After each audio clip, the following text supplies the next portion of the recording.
to go 10-3 Eagles. Okay. I'm going to go this time tomorrow. I'm going to say it's 10-3 Eagles. The Cowboys are driving. Yep. I'm going to say 14-3 Cowboys are driving. Okay. I like that.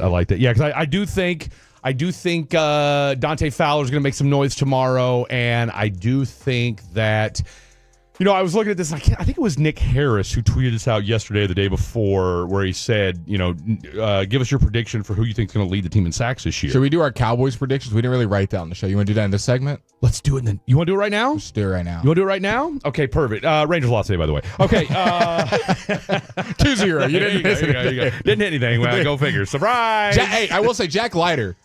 Another good outing. Stop. Okay, real quick. No, this isn't deja vu. This isn't a glitch in the Matrix.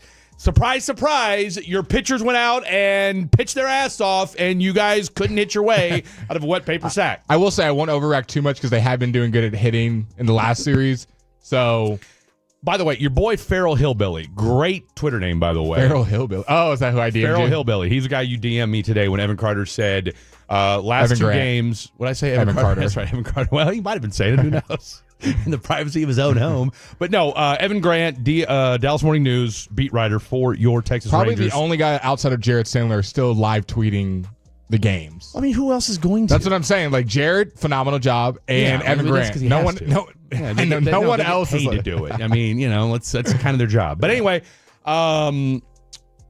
you and I brought up yesterday. Well, you did, and then and it's funny you said, because I got to thinking about it today, and it's funny because I started noticing it today a little bit on Twitter after you mentioned it about Boach got to go. Boach got to go. So Feral Hillbilly responded to Evan Grant saying that over the last two games are 0 for 14 with runners in scoring position, which has been an issue for them all year. But his point, and then he responded to that and said, "This is why Boach needs to go." Yeah. And so, real quick, my point to you is saying that. So Boach is supposed to get up and hit for? I mean, I got you, Josh. Is that Boach's fault that guys can't hit? That's all I'm asking. I don't know. I think it's the whole thing. I love the name again, Farrell. If you're a Tolo or a Fatty, shout out to you. Love the name. But I'm just asking, is he supposed to? What is he supposed to do at that point? I'm not one that wanted Boach gone. All I was saying is there's commentary out about it. So I disagree with that sentiment. No, and that's what I'm saying. So I got to thinking about it after you told me that, after we talked about it a little bit on the show yesterday. So 877-881-1053, 877-881-1053. That is the Franco and Frankel Injury Attorney text line. Shout out to we got our boy Dylon behind the glass on the 1, 2s, and 3s. Look, hell or high water, win, lose, or draw. Dylon, rocking the Texas Rangers hat no matter what. Yep. In fact, you're probably the only person here at the Fan who routinely wears Ranger gear. They're my team. Hey, I'll tell you what. Love that. Are you going to write our predictions down? So I've got, you know what? Let me tell you something real quick. Let's just. Good point. Khaki Kev brought up a good point. I do play for the Texas Rangers. You do play for the Texas Rangers. That's right. So, and they pay you so much that you also moonlight here as a producer at 105.3 The Fan. All right, so everybody that listens to this show knows, whether you're a Fatty, Tolo, fan of Blake and Fred, you know that I have my chicken scratch notebook for all you right here, okay? And, I mean, this is now, we're almost done with notebook number 2. Wow. A lot of shows. We've been doing a lot of shows, okay? And for those of you... Are you saving these notebooks to show your kids one day? I don't know if I'm going to show them, but I do have the notebooks. Yes, absolutely. So... I said show your kids one day they're not old. Hey, Dad, show me your show notebook. So... they're Chiefs age. Look, my daughter would do it just because then she would ask me for money afterwards. Yeah. Oh, Dad, I've got to humor you and look through your notebook. That's cool. I can't read it. Give me money for rent. Anywho, so last year, we were kind of all over the place as far as our predictions were concerned. Yeah. And, because we have, 3-4 different producers that we deal with on a week-to-week basis, this year... We'll ask the producer, whoever's producing, we'll throw a little something at them. But as far as keeping track, sorry guys, you guys rotate too much. I can't keep track of you. Okay, I'm only one man. All right, but this year, Fred has sheets that he's keeping track of. Okay, he's got sheets, and our odds are presented to you by BetMGM. There we go. Okay, who does stuff with Odyssey? Yes, it is. Yes, okay? I do. As per Gavin Spittle and Tim Collins. All right, so Tim never got back. Tim never responded. Tim, if you're listening, 877-881-1053. BetMGM. Okay, so that being said, it's prediction night. Okay, it's prediction night here on 105 through the Fan. All the predictions, all the Fan After Dark, and look, we're in it to win it this year, boys and girls. So tonight we're giving you our predictions for division winners, playoffs, Super Bowl, as well as MVP, Offensive Player of the Year, defensive, comeback, offensive and defensive Rookie of the Year, Protector of the Year, and Coach of the Year. Trojans mine, and then Coach of the Year. Mm-hmm. You pick up on that? It's going to be super fun. Trojan mine? When I said Protector, and I said Trojan. Let's see. Come on, get with it, okay? I'm gonna need you to snap too. All right, got a Magnum on me. Like that one? That's why I didn't get the Trojan joke. I see what you did there. Okay. We didn't do Cowboys, though. We didn't do Cowboys, so let's do it right here. Let's do it right here because we're going to... Starting off spicy, boys and we're going to do... and ladies. We're also going to do some shoddy audio. Did you get a chance to listen to the Shoddy Show this morning? I didn't. Okay. So I listened to the Shoddy Show this morning. Our boy Khaki Kev's giving it the AOK symbol.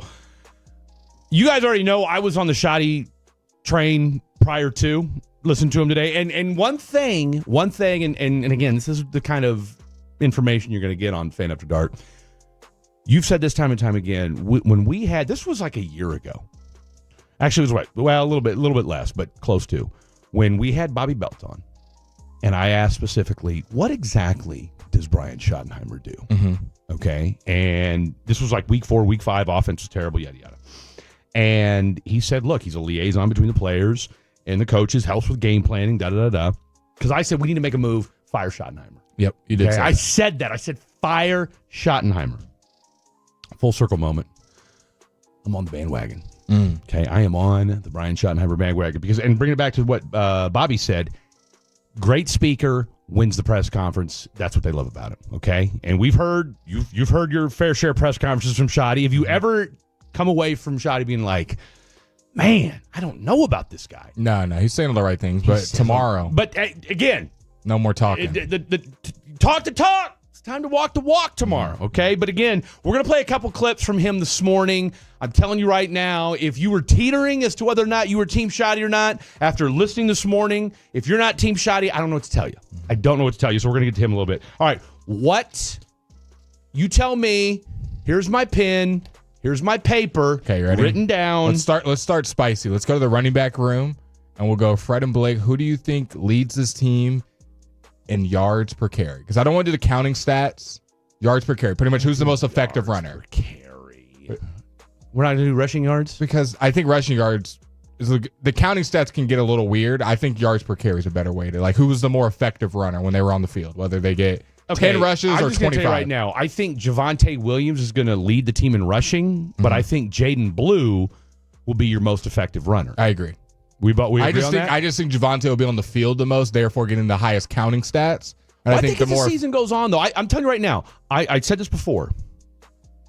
The model is going to be David Montgomery and Jahmyr Gibbs from 2 years ago. And I think Javonte and Jaden Blue can be that, a poor man's version of it. So I think they'll be. Wait, who'd you say? Jaden Blue and Montgomery? Who'd you say that? I meant Jahmyr Gibbs. Oh wow. Yeah. No, that's the model. Oh yeah, I think that's the model for everybody in the NFL. But do you think they have the talent to do that? I think Javonte Williams can be a give you 800-900 yards, and then Jaden Blue comes in and is your change of pace back. And he's Jahmyr Gibbs. Who? Jaden Blue? Yeah, absolutely. Are you saying like he can try? Like he's that style? Yes. I mean, I'm saying Jaden Blue at his absolute ceiling. You think can be Jahmyr Gibbs? A poor man's Jahmyr Gibbs. A very poor man. Like a 25 cents to the dollar version. Yeah, I agree with you. We'll move on to the next one. I think Javonte leads the team. I'm not saying he's going to be Jahmyr Gibbs, but I mean, as far as everybody's trying to find that duo, and I think the Cowboys have something similar to that. So yards per carry, I got that. Okay. Who leads this team in receiving touchdowns? That's a great question. You got 3 huge names to pick from CD, Pickens, and Jake Ferguson. Wasn't it like Jalen Tolbert last year, though? Yeah, well, it's still Jalen Tolbert. Jalen Tolbert wasn't there. He wasn't there. And he actually led with 7. He actually led the team in receiving touchdowns. We'll throw Tolbert in there. Give me Kavontae Turpin. You're not going Mingo? I'm going to go with. I'm gonna just go with CD. I'm gonna go with CD. I think you can make an argument for all 3. Blake is gonna go with CD Lamb. Look, CD Lamb. I mean, people are expecting big things out of him. And the defense, maybe there's going to be more opportunities. You have to score a lot of points. It's not going to be, we're going to win games 10-4 or 10-3, excuse me. RJ Choppy said something this morning, and I almost wanted to call in, but if Dak stays healthy this year for the full 17 games, this offense is going to put up some stupid numbers. Yeah. I firmly believe that. I really, really do. You know what? Give me Pickens. Nice. I don't hate it. I very heavily contemplated Pickens. Give me Pickens. It might be your red zone threat. It might be you get down in the goal line and he's the guy who's heavily targeted. He's a big-bodied dude. Not to say CD isn't. He's a little bit taller than CD. I think CD's got a little bit more weight on him. I think like a couple more. I think CD's the heaviest receiver outside of Mingo. But I want to say... But he's better at high pointing the ball. Pickens and we're splitting hairs here. But I'm going to go with Pickens. Give us a bonus pick there. Who you got there? Dylon. I'm going to go out on a limb. Say Jay Ferg. And go Ferguson. He had 0 this last season. Yeah. He did. 0. He did. So even 1 will be an improvement. One's an improvement, and I think he will be the biggest red zone threat. Okay.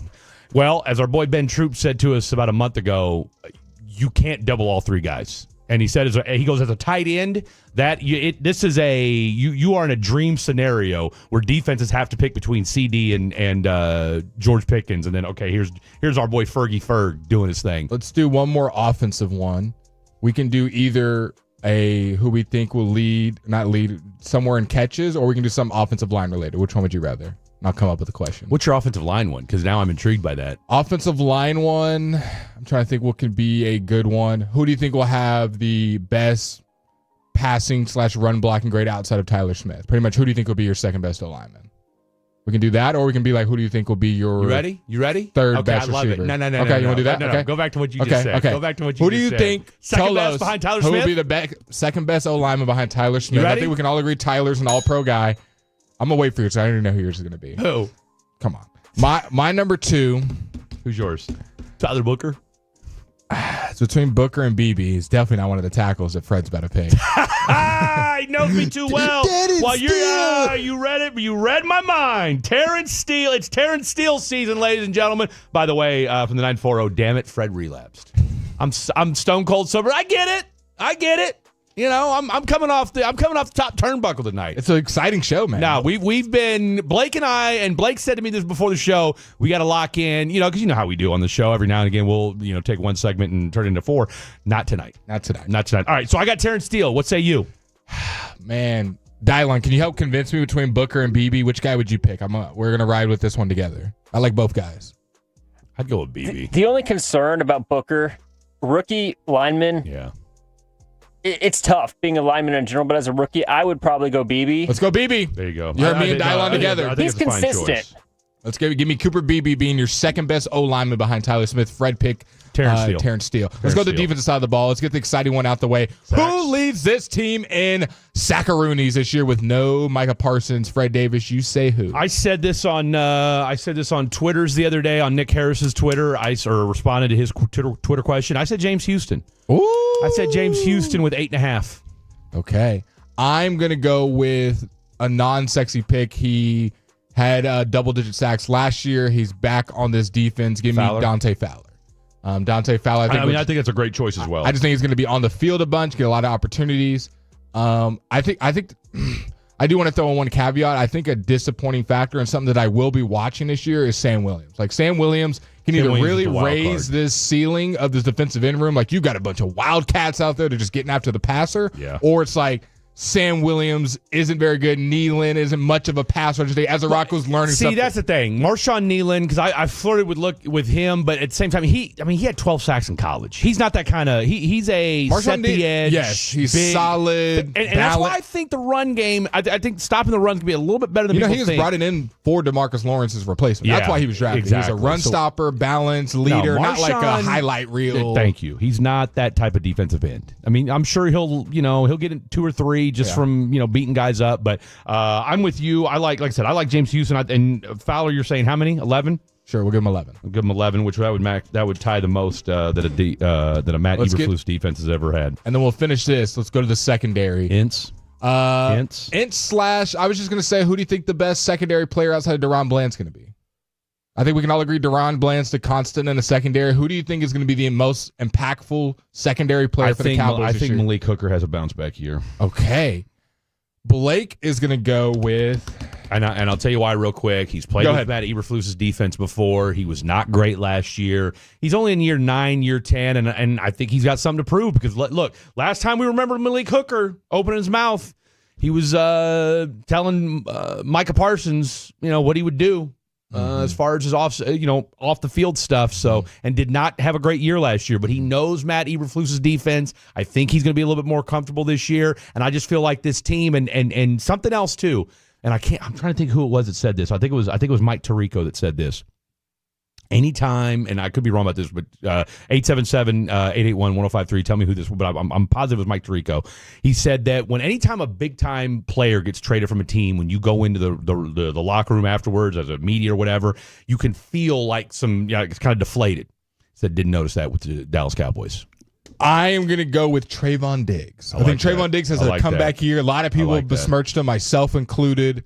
Contract year, attacked rehab really well, is apparently ready for week 1 for tomorrow's game. I think Trayvon Diggs doesn't have some all-pro level, but I think he is the second most impactful secondary player for you and steps up while everyone has besmirched him, even the Cowboys front office. No, I mean, look. Trayvon Diggs bounced back. No, people have been very critical of him, and rightfully so. But again, this is a bounce-back year for him because not only is it important for just his on-the-field product, but whether he stays in Dallas or wants to go elsewhere, he's going to need to have a big year, and it's going to show, especially since Deron Bland has already gotten paid. All right, we've got a huge show for you guys. Only 3 hours. Blink and you miss it because that's how we roll here on Fan After Dark. It's a Haiku Hump Day kind of show. Now, Haiku's normally 8:40, 9:40, somewhere in there. Tonight, because this is a jam-packed show, we're not doing haikus until 10:40 tonight. Yes, that's right. You heard me. The one topic's going to be the Cowboys season. We're going to wait for Blake and Dylan to figure out what the second topic's going to be. We'll come up with that before the end of the first hour. We've got AFC predictions, NFC predictions. We've also got our picks as far as the playoffs, Super Bowl, and then, of course, awards as well. We'll get into a little fair or foul, haikus, and then we're excited to have Mr. Keith Morland, 10-year Major League Baseball veteran. He's a UT analyst, one of the football analysts, ironically enough. Also one of only 10 people to ever have their jersey retired by the UT baseball team, and more importantly, a former Boch teammate. So we're going to get kind of a double dip with him. We'll talk a little baseball, and we'll talk a little UT football as well. Coming up next, though, if you're not on the Shotty train before, you might be after you hear what he had to say with the morning show this morning. Lots to get to. Don't go anywhere. It's Fan After Dark. Tolo means turn it on and leave it on. Thank you. Uber Eats on global feed products? Yeah, remember that. They say in order to remember something, you have to forget something else. Okay, now that is very cute. That's like a little shack. I've never seen it before. Well, I mean, of course, it's the Rachel. Oh, is that your name? No, I mean, like your name. No, I'm Jen. My name's Jen. Right, but I just mean like this is your haircut. But that's hair on your head. I'm not saying this is your hair. Okay, freaking me out a little bit.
true that you've got to forget something else to remember that Uber Eats has groceries? Nah, that's absurd. Hey, remember when Neither on who covers number one's better. Okay. And then this sounds very Blake Elliott-ish from the 940. I don't believe in anyone on the O-line except Tyler Smith. Maybe Booker, but maybe the only looks good because he is playing against our defensive tackles. I think that's my burner texting. So there you have it.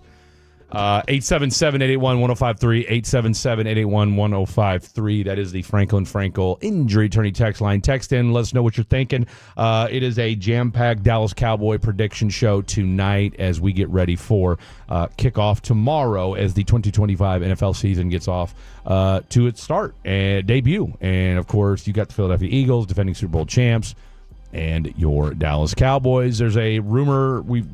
Trayvon Diggs, Tyler Guyton, are they going to play? We'll find out here in just a second. I know Blake's heard a few rumors as well. But they're available, though. They are available. But what does our boy Shotty have to say about that? We'll get to it in just a second. We got a couple things he spoke with RJ, Sean, and Bobby. And, of course, nobody better than 105 Through the Fan when talking about you got Stephen Jones. You're going to hear from Jerry Jones. And, of course, you're going to hear from Shotty. And, of course, because game day is on a Thursday, everything's kind of truncated as far as shows, as far as the schedule is concerned. Normally, though, you'll hear from one Mr. Brian Schottenheimer on Fridays at 8:20, but today you heard from him at Wednesday at 8:20 because of tomorrow being kickoff. But let's get this thing started, rocking and rolling now. I said it was Mike Tirico, and of course he was on the morning show as well, but I think it was actually Shotty that said this now that I was going over the clips with Dylon. But this is what he said this morning when asked about where he's been other places where a superstar has left the team, a.k.a. a Micah Parsons, and was that team better or was the vibe better after said superstar left? Well, yeah, I don't think it's got anything to do with the culture thing. I think it's got more than anything to do with, okay, hey, what does this look like 2 years from now? What does this look like after we utilize those first-round draft picks? What does this look like as we play football throughout this season and beyond? Because at the end of the day, guys, we're going to be judged on wins and losses, and we all own that. And so, again, a lot of times these deals, when they happen, it takes time to figure out. Everybody's quick to say, oh, this team won, this team lost. But in reality, we really don't know that because there's so much left to be determined based on the capital that we have in terms of, the draft picks, the cash that's available, things like that. But at the end of the day, again, I'm really excited about our team. We've talked about this for a long time. We are very, very deep on the edge pieces. Mike is an incredible player. I am not saying that. He is an elite football player. We did have a void inside that we were a little concerned about with our depth. We get a great player in Kenny Clark that is just a tremendous, player inside that can help solidify the middle of your defense. In my conversations with a few people in Green Bay, they were devastated to lose him because of the type of man that he is. And then, of course, you get the draft picks that, again, allow you to, do what we've done here historically, which is draft very, very well in the first round. And that's a big part of it. Well, I mean, for the most part. Draft really well in the first round, for the whole reason. For 2 years ago. Can I go to my conspiracy theory that, Mozzie Smith got Micah traded? I mean, I love a good conspiracy theory as much that's really all it is. I mean, I feel like it's pretty hand in hand. If Mozzie played well, maybe you don't have that void of defensive tackle that they just spoke about. And yeah, maybe they don't feel as needy to go trade Micah for a defensive tackle. Because obviously part of it was getting off Micah, but the other half was like we needed a D tackle. Yeah. And they're pretty much just saying Mozzie was not starter material. Oh, no, they've made that clear, and I think they talked about it this morning. Steven said that before they even made the trade. Remember coming out of Oxnard, he did an interview, I think, with Hoyt or something, and he was like talking about areas of concern. He's like, I know you won't mention areas of concern. He's like, no, corner and defensive tackle are areas of concern. No, Steven stood on business, as the kids say, that was the issue. And by the way, Shotty's interview or Shotty's show is always brought to you by Window Nation, so make sure you go check them out as well. All right, so that was him talking about when a superstar leaves the building. Another part that he's been talking about, and we've been hearing him preach this time and time again, is physicality. And I thought he had a really good answer about this, and it's not just about the run game when it comes to the kind of physicality they're into. I think we're going to find out a lot tomorrow night. I'm pleased with the physical nature of practice that we've had. I think it started out in Oxnard. These guys learned how to practice the right way. These guys learned how to put the pads on. We wanted to have a physical training camp. We did that. We came back to Frisco, had the few practices in front of the fans here at the Star. Those were very, very physical. So my point is, I think, I feel like we're prepared to go into battle. I feel like we're prepared to go in and play a very, very good football team that is very physical like we are. And we'll find out a lot come Thursday night. But, at the end of the day, guys, I just told our guys this, I don't want our guys going into this matchup and being like, oh, we're playing the Eagles, defending champions, and I'm going to try super hard, and you just wait to see what I do. We don't want that, man. Hey, it's just another championship opportunity. Play free, fly around, enjoy flying around on the football field with your brother hitting somebody else, and that's kind of the way we're approaching this game. And honestly, you don't get extra credit for beating Philadelphia in Philadelphia on prime time than you do beating the Giants at noon at home in AT&T Stadium a week from now. So, again, that's something that's really important to me is each game is just another championship opportunity. That way, when we get to the huge stage of the playoffs and the Super Bowl, hey, guys, we've been here before. I love it. When we get to the Super Bowl, hey, look, Shotty's got me jacked, bro. I'm excited. He says all the right things. He sure does. He sure does. Are you going to jump off the bandwagon if they get throttled? If they lose to the Giants? I'm actually more nervous about the Giants game than I am about the Eagles game. Yeah. Honestly. The Eagles is a... Nobody expects you to beat. So if you lose, nobody has you winning tomorrow night. It's the second highest point spread. I think, actually, bro, I think it's the highest. Well, when me and Brennan did it, it was the second highest. I think the other one was the Broncos. Broncos. Yeah. Let's see. I want to say, as of right now, it is the highest point spread. No, it is surpassed, which I think, and we'll get to this later in the show, Denver, Tennessee's free money. Free money, huh? Yeah, you heard me. Okay. You heard me. Just wait till we get to our prediction. We'll get to them. All right, last but certainly not least, at Guyton, bone bruise. We were on the air. We came on the air right as the news, the news had broken that maybe he might have an ACL. And then our boy Brian Broaddus, Cowboys insider extraordinaire, Super Bowl winning scout, the best of the best, said, hold on, not so fast. My sources are saying we haven't confirmed anything just yet. Remember how panicked people were when they thought that Tyler Guyton tore his ACL? Dude, there was already viral tweets being made. Bro, it was insane. You'd have thought somebody had died, all right? Like, it was like, oh, this is the kind of season we're headed towards. Then we find out it's a bone bruise, 4 weeks. Now, you and I said, I was like, look, we may not see this dude till week 4. Yeah. All right? There's rumblings. He may be available tomorrow. Trayvon Diggs available tomorrow. What say you, Brian Schottenheimer? Yeah, I think so. Again, we'll find out. We had good meetings last night with the training staff. I think both guys are trending in the right direction. We're through our physical work, guys. Like the way we do it. Wednesday's a padded practice. Generally, Thursday we're in shells. Friday we run around in helmets, but we're still running. And then today's truly a walkthrough. Today is okay. Let's recreate the entire week. Just kind of hit some of the last minute situational things that we need to get done. But the physical aspect of our deal ends on Friday in terms of now it's about getting their minds right, getting them relaxed, and then getting their bodies feeling great, getting ready to go into a game. Great PR. I mean, this guy just knows how to talk. He's the best. He's the best. But again, to your point, it doesn't matter. Here's what I am most excited, anxious, eager, looking forward to, whatever you want to call it tomorrow. How disciplined is this team tomorrow? That's a good one. Cowboys discipline. We've talked about it. Penalties, offsides, hitting the quarterback late, special teams penalties. That's false starts. False starts, killing drives. You should have look, let's be real.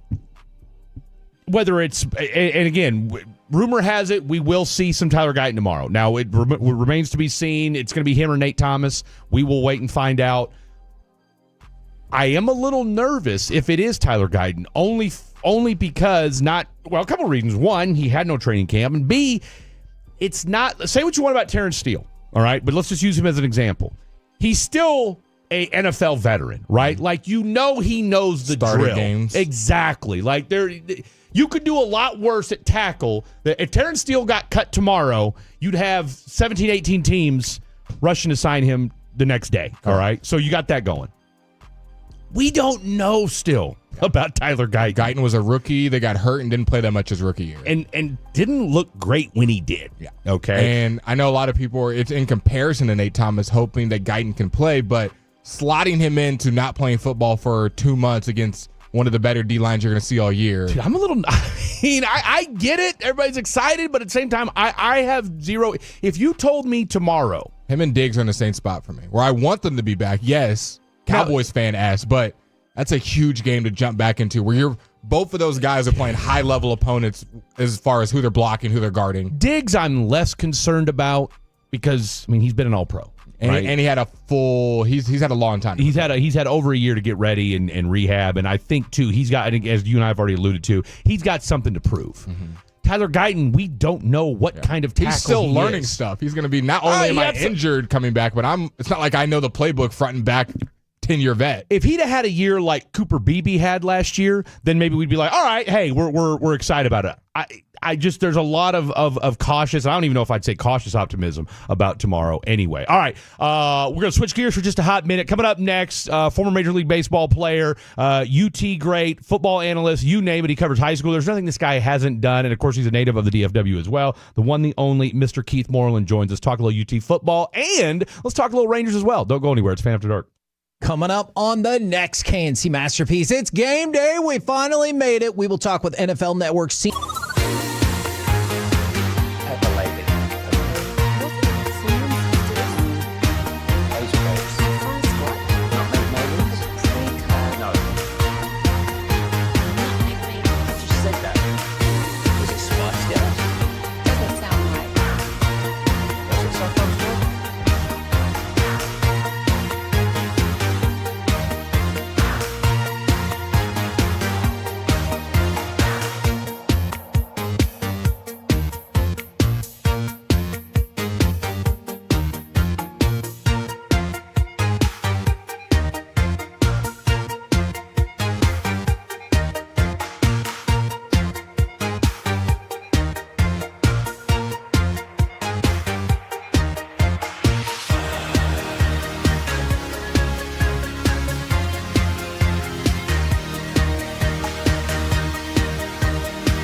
say in order to remember something, you have to forget something else.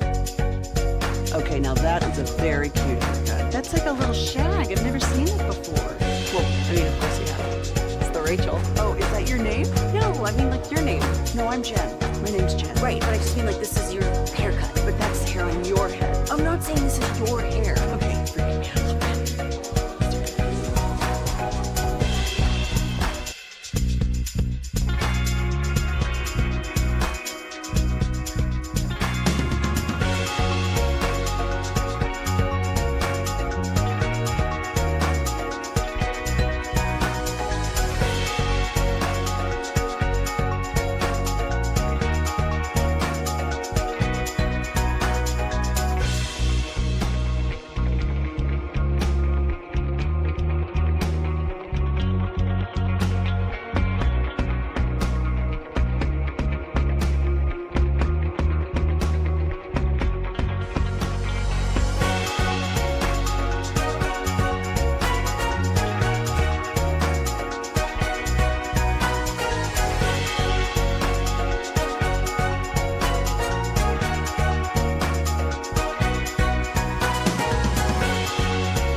It's an awesome event for the whole family. Get your tickets today through Ticketmaster.com.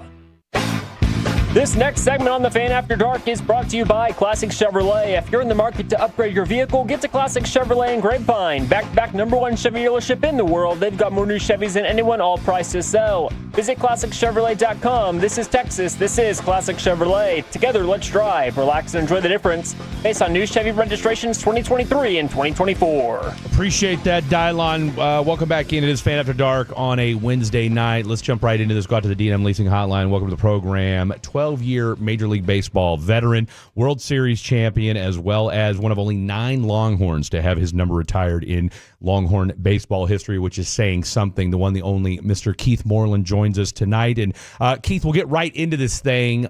First off, thanks for joining us tonight.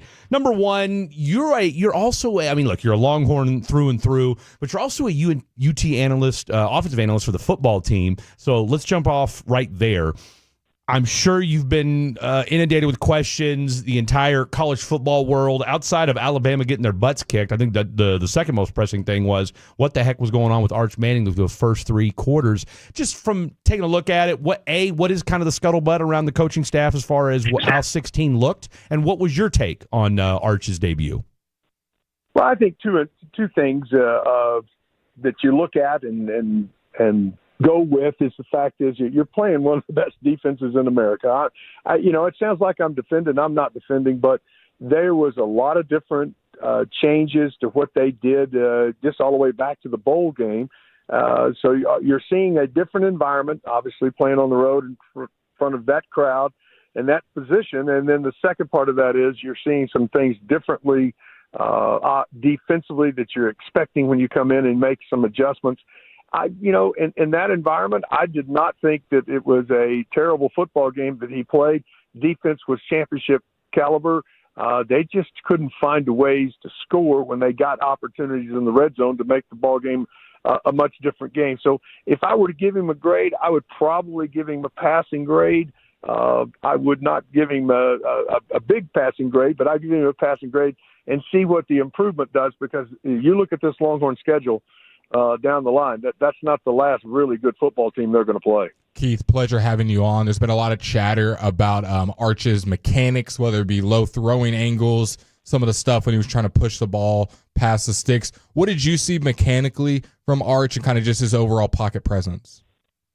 I think his reads were, if you grade him on, I'm going to grade him on one thing first. I think he knew where to get the football. Now his ability to get the football there, I would probably, that's something we're going to see the improvement that he'll get.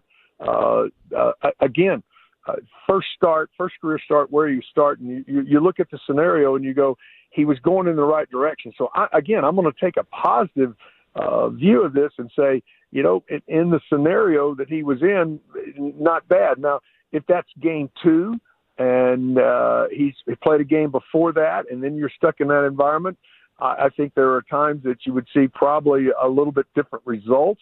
But I would still like to see him make the improvement as he did as the ball getting on. I think in the second half, I'm not sure that Sark changes anything he was doing in his play calling. I don't think he went to something different for in that point. But I think if you look at it and analyze the same types of play calls, I just think the ability to perform was much better in the second half.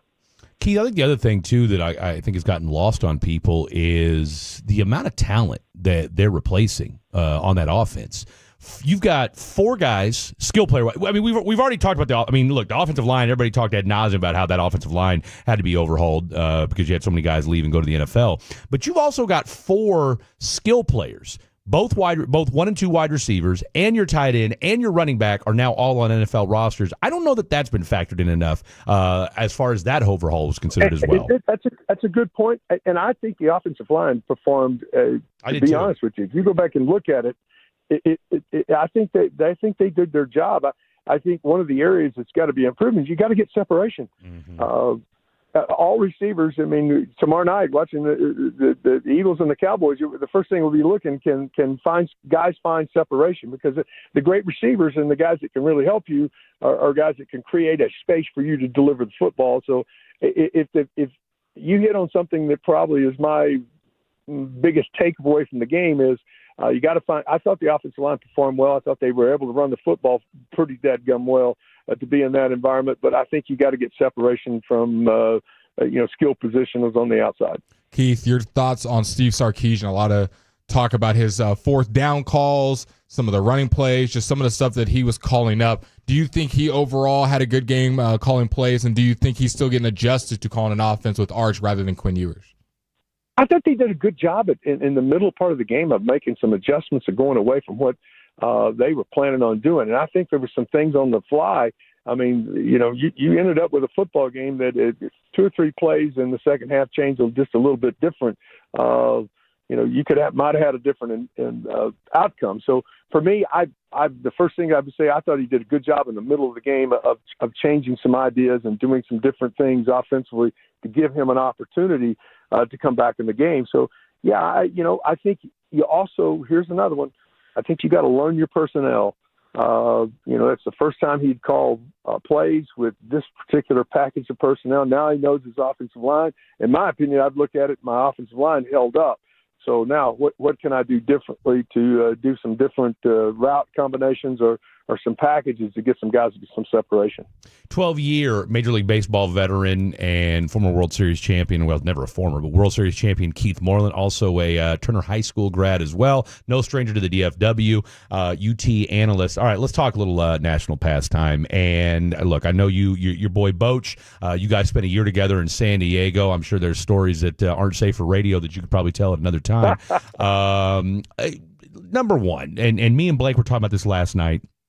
You've got a contingent of folks out there, with as frustrating as this Rangers season has been. It seems like for every 2 steps forward, they take 2 steps back. Today was, and I think I've said this 8 different times this year, today was the perfect microcosm of this year, where your pitchers went out. Jack Leiter was on his game, only gave up 2 runs, okay? Your bullpen does their job. You only give up 3 hits, and yet you still lose the ball game today, right? And this was a day that you could have made some ground up. You could have been a half game behind as far as the wild card spot. It just feels like this. But yet you've gone 0 for 14 with runners in scoring position the last 2 days. Some people are saying, this is why Boach needs to go. great. Look, I know that's your boy. What would you say the job that Boch has done, given the way this team has performed this year?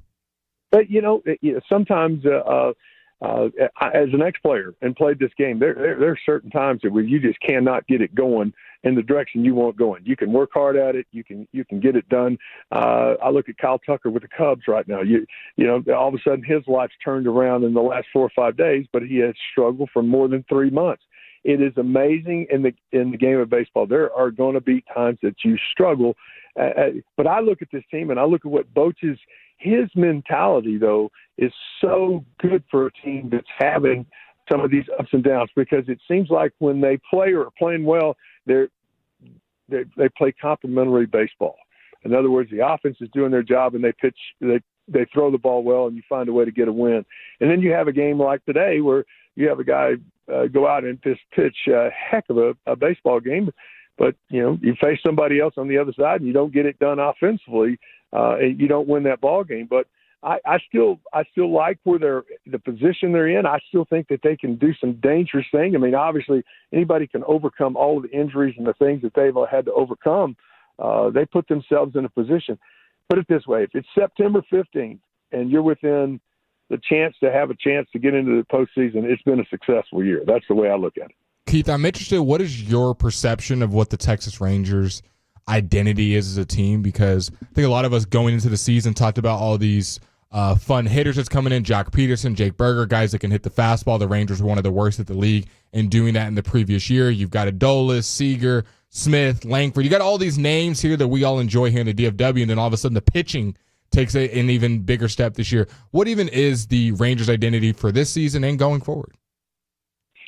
I think going forward, you think I'm crazy. I think going forward, they're going to be a pitching type organization. I just think I love where they're going and the direction they're going. But you didn't even mention a guy like Josh Young, who I think is a tremendous player. So offensively, they've got to find a way to become more consistent. And sometimes you look at the inconsistency around Major League Baseball as a whole. You look at teams that you get one-dimensional. The Yankees can hit the ball out of the ballpark, but they have tough time winning a game where the ball's not going out of the ballpark. On the other side, you see teams that really don't have a big identity, and I would put the Rangers in that category. I think this team's identity is going to be pitching, and especially in the future. But right now, I think they're still searching for that identity of what's going on. But still, even if you got a team that's known for pitching, you still got to score some runs. I mean, it's all about putting more runs on the board than the other team. Kind of staying in that realm, Leiter, Rocker. What do you think of these young guys? Could they be stars in the league? Do you see them kind of as role players, complimentary guys, middle of the order guys? What is kind of your outlook on those two guys? You hate to put a ceiling on either one of them. I put it this way: I think they are rotation guys that are going to be, what I call rotation guys, the guys in the top three in your rotation, and any point during that rotation, and gives you that 30 starts that you need in a season and makes you competitive 30 times out there. I think both of those guys can do that. So that's the way I evaluate those games. Can this guy make me 30 starts and keep me in the game, where we have an opportunity to win?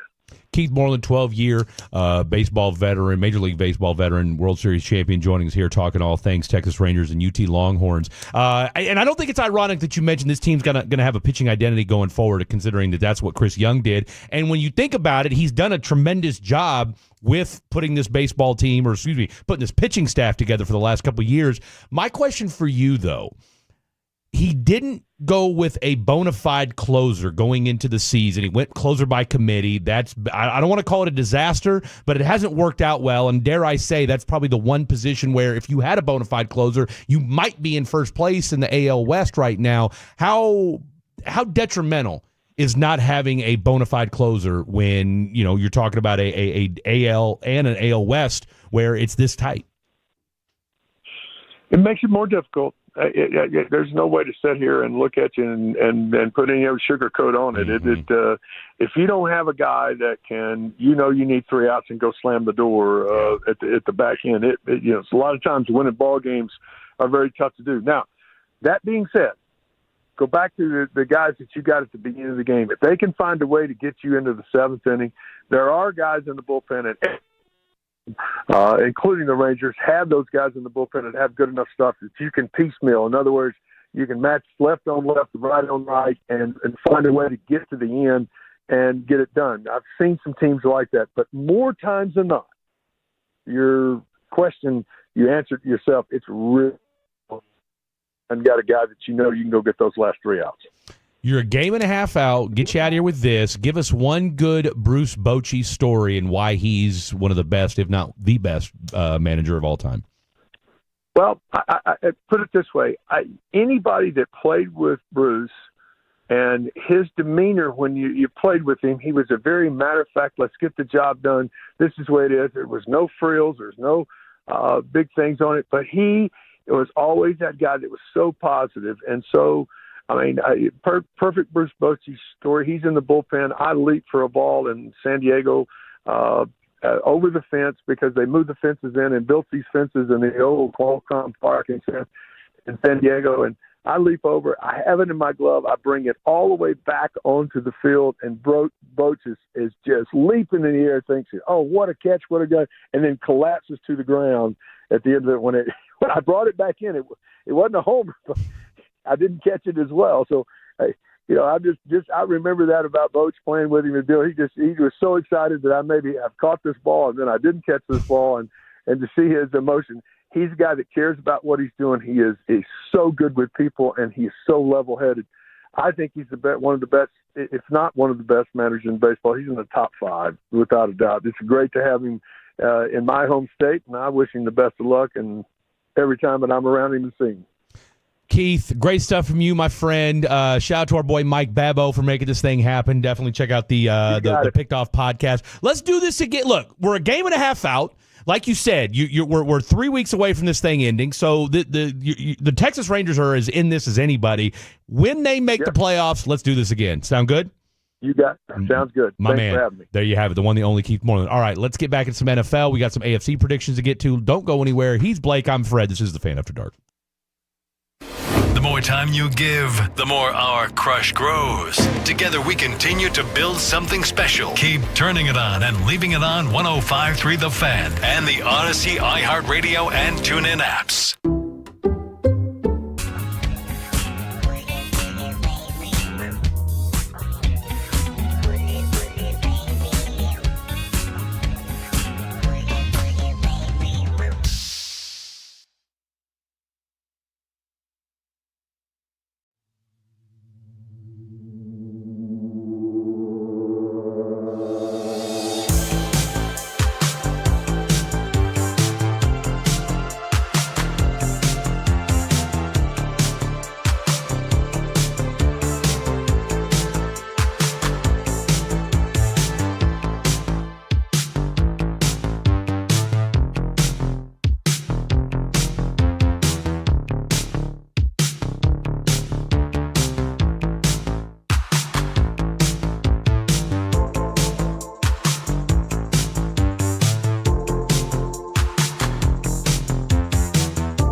Was it Spice Girls? Doesn't sound right. Was it Saffron Squad?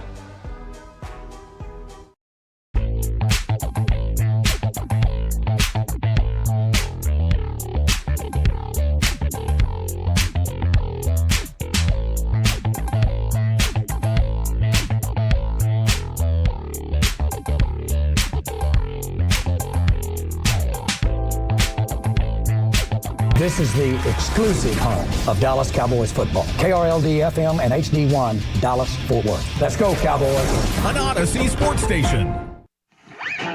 Driven by our D&M Leasing Studios, this is The Fan After Dark on 105.3 The Fan. What an interview, if I do say so myself. Shout out to my boy Mike Babbo for helping make that happen. Dallas's own World Series champion, UT baseball legend. We were up against it because I was going to ask him about some high school football. He also covers high school football and calls 2 games a week over in the Austin Busy area. Man. Oh, no. Keith Morland is... Keith Broadus. I'll tell you, he is exactly what he is. Yeah. He's the baseball version of Broadus. How old is Keith in comparison to Brian? 10 years. He's Bochy's age. Okay. I was just gonna say, I feel like the older you get, so I respect it out of them two. You would think the less you do. Hustle doesn't stop. Brian and now I'm learning Keith. Both these guys just don't stop working. I heard an interview with my boy Arnold Schwarzenegger. If you're new to the program, I am a huge Arnold Schwarzenegger fan. Mm-hmm. And Arnold talked about, why would I retire? Why would I stop doing the things that have made me happy, who I am all my life? Yeah. Why would I want to stop doing those things? Unless you were doing things your whole life you didn't like, then that's on you. That's a you problem. I want to keep doing this. Even if we won the lottery, you'd still hear Fred and Blake. So I've already fair or foul, which we'll do at no top 5 tonight. We're going to do it at 10:20 in place of top 5. So I bought did you guys buy your Powerball ticket for tonight? I have mine tonight. We could be billionaires, yeah. You bought yours? Yeah, I got mine. When does it drop? When do we hear the 10 numbers? o'clock. Yeah, 9:59 or something crazy like that. So I've got mine. If one of y'all wins, what are you gonna do? Like in the moment? What do you mean? What am I gonna do? I'm gonna do the show. You're not gonna hear from me. I'm not gonna say anything. But there will be signs. There will be signs. Y'all wouldn't say anything if y'all won on the air. If it was 10 o'clock and they read your numbers, you would just say not a word. We'd be like, I lost. Would you want thousands of people coming up to you saying, "Hey, I heard you won the lottery"? Exactly. The last thing I'm doing is mentioning anything about winning the lottery on the air. Not at all. Now, you might not hear me for a couple weeks on the air. All right, we'll get to the 10:20. We got to do these AFC predictions. You absolutely will. Fair or foul, though, and 877-881-1053, 877-881-1053. It's a $1.3 billion jackpot. The take-home cash value, if you do it all in one lump sum, is estimated around $590. Okay, $590 if Tolo wins, like, your favorite radio station is 4131. Just saying. I told Blake I'd give him $1 million. Yep. Okay, and he was complaining. Okay, just put that out there. Fair or foul, Blake complaining over $1 million. Hey, both of you gentlemen, let's lock in 10:20. We'll talk about it. $1 million. All right, so hey, give us some music. Give us some bed music. Give us something good. It's time for some AFC predictions. We're gonna do AFC first. Then we'll do our NFC in the next segment. So let's get this thing rocking and rolling. Let's start with AFC West. AFC West. You want to start off hot? Because there's a lot of folks. The chic hot take pick is that the Chiefs lose the AFC West after winning 8 years in a row. Comfortably, right? too. A lot of folks out there. In fact, it's a talking point apparently on Fox Sports. Colin Cowherd, is Mahomes a product of his environment? Uh-oh.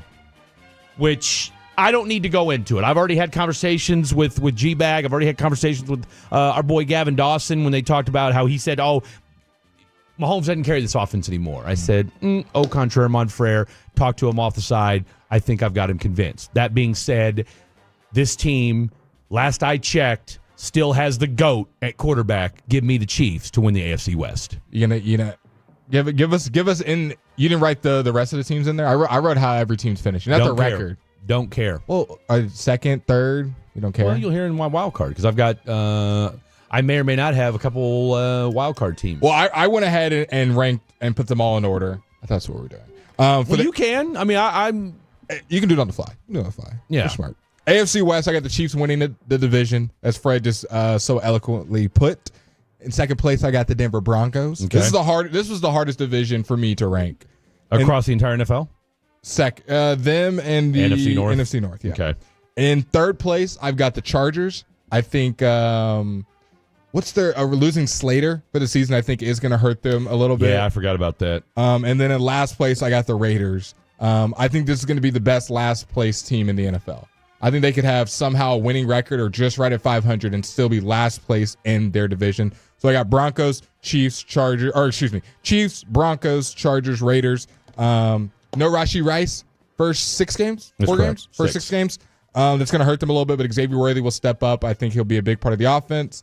I think the Josh Simmons left tackle, if he's great, which I think he will be, they'll finish first. If somehow he struggles, I can see the Chiefs having a couple question marks around the offensive side of the ball. I don't really have that many questions about the defense, so I got the Chiefs winning that division. I love it. I've got the Chiefs winning the division as well, as already alluded to. Give me Denver, number 2. Look, Denver's going to be a very good football team. I don't see any fallback. The Chargers, I think they're going to be good as well, but I do have questions about them on the offensive side of the ball, although I do love me some Omarion Hampton. And as far as Vegas is concerned, again, to your point, I think they're going to be the best last-place team. I mean, I wouldn't be surprised. I mean, I know some people, depending upon who you follow, 12-5 will win this division. All right, 12-5 will win this division. I wouldn't be surprised if the Raiders were 8-9. Yeah. All right, because that's how. Look, I wouldn't be surprised if 11-6 wins this division. I mean, hell, the Chiefs were 11-6 a few years ago and won a Super Bowl, so I don't think that's out of the realm of possibility at all. AFC East, I'm going with Buffalo. All right, I think this is the easiest pick out of all of ours, all the divisions. I think this is the most clear-cut, best team in their division. No one is even. I think they win this division by 3+ games, maybe even 4. I can see that. I got no one close in this division. Well, I'll tell you what, I do see New England with a 9-8 record this year. I got New England second as well. Yeah, no, I think New England's going to be a lot better than people think. Look, and I don't think that's necessarily a hot take anymore, really, because I think, Mike Vrabel, who a lot of people respect. This was a good defense last year. They hung around in games. How they beat Cincinnati, week 1 to start the season last year. I do like them to contend. I wouldn't be surprised if they're kind of in the conversation. This is a team that we looked at their schedule a few weeks ago, a month ago, whatever it was. They could start out 6-2. That's how good, kind of how favorable the schedule is, though. But I think the second half of the season or the second half of the schedule does get a little more difficult. But Buffalo, they're the team to beat in this division. So give me Buffalo 1, New England 2, and Jets and Miami. Who cares? I got the same top 2. The Pats, I am a little worried about their skill positions. I think we have a lot of hope that it'll be better than last year. The running back group will be good. I think we have a lot of hope it will be better than last year, but I just don't know how well overall be. Travion Henderson is going to be some growing pains. We assume he'll be the lead back over there over Ramondre Stevenson. Stephon Diggs is better than anyone they had last year. You got Kyle Williams. I just don't know about Stephon. See, I don't need that. That's what I'm saying. I think he'll be better than anyone they had last year. Doesn't mean. I think his days is number 1. It's like a bona fide number 1. So then who's their 1? Well, that's just it. I mean, it's him. But that's what I'm saying. Like, I don't. His days is like a head and shoulders number agreed. 1. They still don't really have a 1. I would. First round pick next year might need to be a receiver. I mean, George Pickens is 10 times better than Stephon Diggs at this stage of his career right now. So that I got the East. I got the Bills, Pats. In third place, I got the Dolphins. I think they're one of the teams that really disappoints this year. Yeah. I think this team will have a losing record. I do not think the Dolphins will be good at all. I think McDaniels gets fired. And I think the New York Jets will be also fall on their face. Do not believe in Justin Fields as a true passer. I think their run game and ground attack and defense will be fun and keep them in games. And they'll win some games they're not supposed to, some 17-14s. But I do not believe in the Jets' offense one bit. The only thing I'll say about the Jets, where I could see them sneaking up on some people, is Aaron Glenn. Aaron Glenn's kind of like the Black Schottenheimer. In a way. All right. Now, granted, he's played in the NFL, but as far as press conference guy, now he's a little more demonstrative than Shotty is, but he wins the press conference. All right. When you listen to Aaron Glenn, he preaches physicality. I mean, look, now, X's and O's, because let's not pretend like that Detroit defense was some juggernaut while he was there. But he kept them afloat. I think it's more of he's kind of more the CEO rah-rah type than he is the X's and O's tactician type. But I could see that Jets team playing hard for him. Defense was really never a question with Robert Saleh and that Jets team. It's just they couldn't get it right. If you can kind of channel that second half of his last Bears season for Justin Fields, where he was feeding DJ Moore. Or even the beginning of the Steelers. Remember, he was 4-2 as a starter? He was 4-2, and then kind of that offense got a little stagnant. You got Garrett Wilson. All right. You get him the ball, though. Okay. Well, no, not that. But no, look. He'll feed him the ball. No, can he get it to him? Not that. Not he's going to look that way. He'll get it to him. No, look, Justin Fields can throw the ball. I'll say this: I benched Garrett Wilson this week in one of my fantasy teams. Well, they're playing Pittsburgh, though. Yeah. That's why. I would have benched him no matter what. It was an auto draft league. It was an auto draft league. Well, if you depending on who you got, but I mean, you could do a lot worse. But I think Garrett Wilson could surprise people. Anyway, all right, AFC North. I got Cincinnati winning. Whoa. Yeah, that's right. Whoa. I got Cincinnati winning a division. I do. And Blake is the biggest Cincinnati homer probably on the show. Homer, yeah. I do not have them winning the division. No, I think they're on a mission this year. This team, the fact that our boy Zach Taylor played their starters for a handful of games or played them for a handful of quarters going into the preseason or played them during the preseason to kind of set the stage. No, I think Cincinnati's going to surprise people this year, at least as a team, not necessarily offensively. So what do you got fully? You got Cincy 1. I got Cincy 1. I got Baltimore 2. I got Pittsburgh 3, and then I've got the Browns 4th. Yep, I got the same except for the top 2. I do have the Ravens winning the division. Yeah, I think they're the most complete team in football. I think they have the best roster in football. They got one of the best quarterbacks in Lamar Jackson. You still got Zay Flowers over there. You got DeAndre Hopkins. You got Bateman. So you got a competent wide receiver core. Well, what? Competent. I didn't say good. Competent. I'll give you competent. I mean, DeAndre's done. He's cooked. Maybe give you a shot play here or two. Tight end room, probably the best in the league, all combined with Isaiah Likely and Mark Andrews. I think both are kind of stay healthy though. A B+ tight end. So, and then we know about the defense. I have Cincinnati at second, and I'll get to when we do in our play. We're doing the playoffs in a different segment, right? We're doing that at 9:40. So I'll get into it where I have Cincinnati making or maybe not making the playoffs. Yeah. But I will say this: I think Cincinnati has a ceiling because I think they have the worst defense in the league. I think they are 32 out of 32. Honestly, Ohio State might have a better defense. Oh, come on. 32 out of 32. And as much as Blake loves some Joe Burrow and Jamar and that Cincinnati offense, this defense is going to hold them back once again. What did they do to make their defense better this year? Draft Shamar Stewart. That defense got a lot better the second half of the season last year, though. I don't believe in this. I think it'll be the worst defense in the league. Okay, let's go on to the AFC South. This is the one that everyone's making chic picks and picking a different winner, picking a different second place. A lot of different. There is no consistency here. I think most people pick the Bills. Most people pick the Ravens, even though since it's not that crazy of a pick. And then a lot of people pick the Chiefs or the Broncos. Yeah. AFC South, it's whoever's. Actually, I've seen 3 different teams. Everybody not named the Colts. Yes. Has been picked to win the AFC South. I'll say this. I'll read from the bottom to top. I got Colts finishing last. Yeah, that's a done deal. I got the Jags at 3, who have been a chic pick to win it. Oh, okay. I got the Tennessee Titans at number 2 in the division. Yeah. And I got the Houston Texans. The only part of the Texans I don't like is offensive line, which is very important. It's kind of a big deal. Which is very important. But I love their defense. Love their defense. Love their secondary. Love their defensive line. Love their linebackers. You love Nico. And then I love Nico. I think CJ, third year, got sophomore slump weapons on that offense, dude. Nick Chubb. Yeah. Hopefully a little resurgence. I mean, this is a guy that was a very good rusher a couple years ago. So hopefully knee injury. He can step up. They've made some. Who else? They got Christian Kirk, a receiver, made a trade for him. I like Jaden Higgins, coordinator. I believe the Texans will win this division. The Titans, to me, though, they're my sleeper team in that division to make some noise. We see it every year. A rookie quarterback takes a team that nobody believes in. Saw it with the Commanders last year. Year before that, I'm blanking on who did that for rookie. Texans, yes, Cedar Stroud Texans. So why not? Why not our boy in a terrible division, Calvin Ridley and Cam Ward? Yeah. And I like their defense. L'Jarius Sneed, they got some ball players on the defense side. He's a hurt knee from being done. All right, Chiefs bias. I'm going with. I mean, hey, got a Super Bowl. All right, AFC South. Duval. Yeah, that's right. I'm going with Jacksonville Jaguars as winning. You're believing in Trevor Lawrence. I love. I just couldn't. I'm telling you right now. That roster, I mean, they've been picking in the top 10 for 20 years, okay? At some point, you need a head coach that can actually put this thing together, and if I've said this once, I've said it 1,000 times, all right? Trevor Lawrence is the Alex Smith, but with a higher ceiling of this generation. He's had Urban Meyer, who was an absolute disaster, all right? We all agree. You got Doug Peterson, who turned out to be a disaster. Liam Cohen has been a stud everywhere he's been as a coordinator, all right? He's part of that Sean McVay tree, which we're not. I don't know that we're really giving the Sean McVay tree enough love. All right, because I'm telling you right now that all that dude turns out is winners.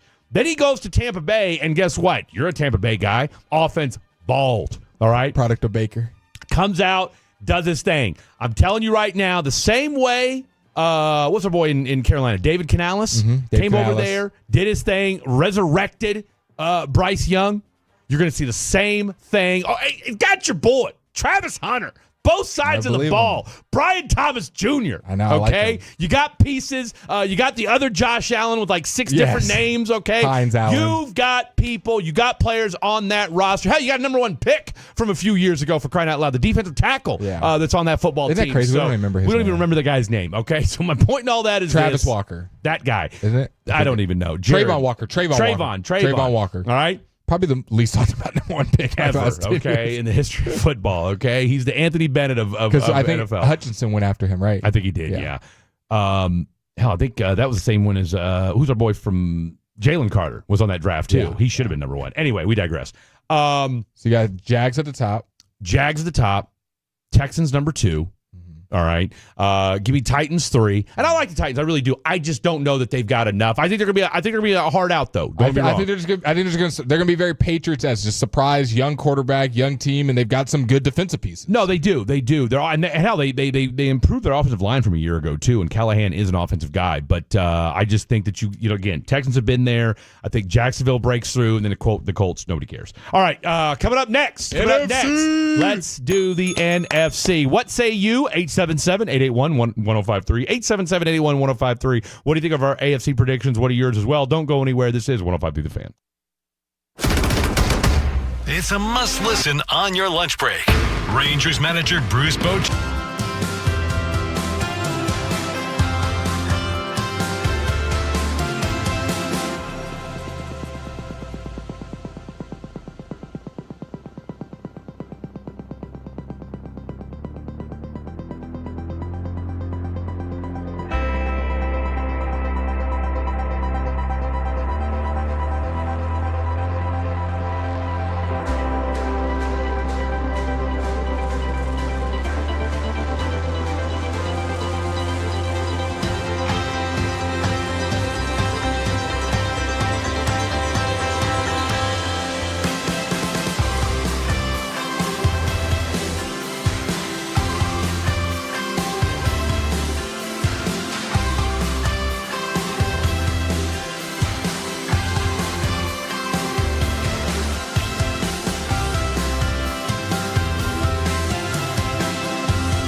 or give us a call to schedule your free estimate. I'd love to come out and take a look at your home. This next segment on The Fan After Dark is brought to you by the Frankels. If you've been injured in a car or truck wreck, call Frankel first, 214-817-333-3333. With Frankel and Frankel, there's never an out-of-pocket cost. They only get paid when you win. Frankel and Frankel, the go-to car and truck wreck attorneys in Dallas. Appreciate that, Dylon. This is 105 through The Fan. This is The Fan After Dark. You're getting the prediction special here. Cutting down the hijinks tonight. Cutting down the hijinks. And apparently you guys don't like it. And apparently, you guys don't like when Fan After Dark gets serious. Okay? We've counted 8 text messages tonight from you guys. So I don't know if you got other things going on tonight, but or maybe this is a compliment. You guys are so locked in to what we're saying that you're like, man, I've been paralyzed with analysis. I've got no remarks. You guys have just been dropping it like it's hot tonight. So shout out to all you guys. Shout out to my boy Dan, the Transmission Man, working on his pool while listening to Fan After Dark. So I gotta be taking my truck to him tomorrow. All right, we did the AFC recap. I had the Chiefs, Buffalo, Cincinnati, and the Jacksonville Jaguars as my AFC divisional winners. I had the Bills, Ravens, Texans, and Chiefs as divisional winners in the AFC. So we 2 of them we agreed on, 2 we did not. All right, let's get into the NFC. We'll start with the NFC West. I was going to tell you, this is going to be spicy. This is going to be spicy. I've got I think we'll have I don't know if we'll have any. I don't know if we'll have any that we agree on. I don't know if we'll have one. Maybe one. NFC South. Maybe we'll see. We'll see. You're picking Tampa Bay. You're Tampa Bay. I got Seattle winning the NFC West. I'm a Mike McDonald guy. Read me in order.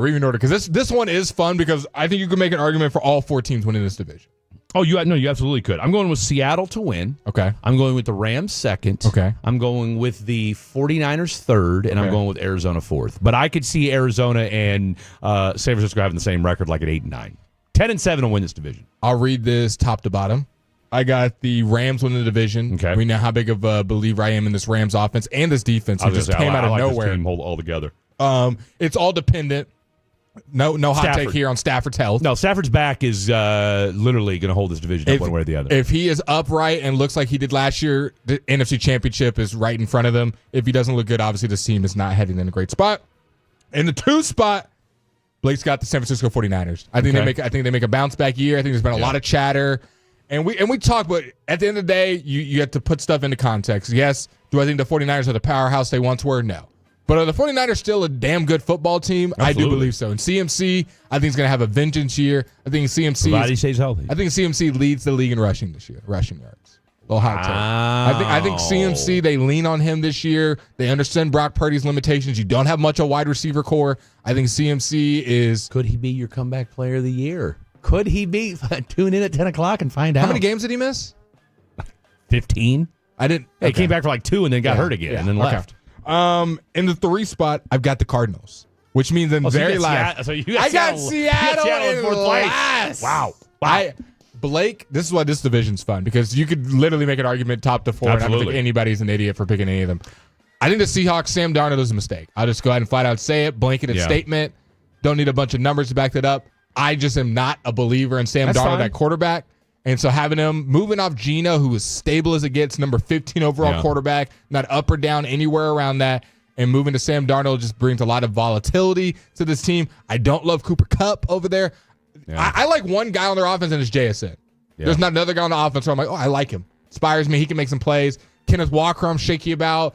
You're going to see some probably Zach Charbonnet over there. Yeah. I don't love Cooper Kupp over there. I don't love the O-line's good. It's young. It's progressing every year. Yeah. Don't love the quarterback. And then on the defense side of the ball, I like Witherspoon, and I like the other corner. I'm blanking on his name, but I like their cornerback room. But I got them finishing last. I'll just put it like this: I watched them in the preseason twice. Once against the Chiefs, and I saw them again just randomly while I was watching football or had it on the background. That defense is fast.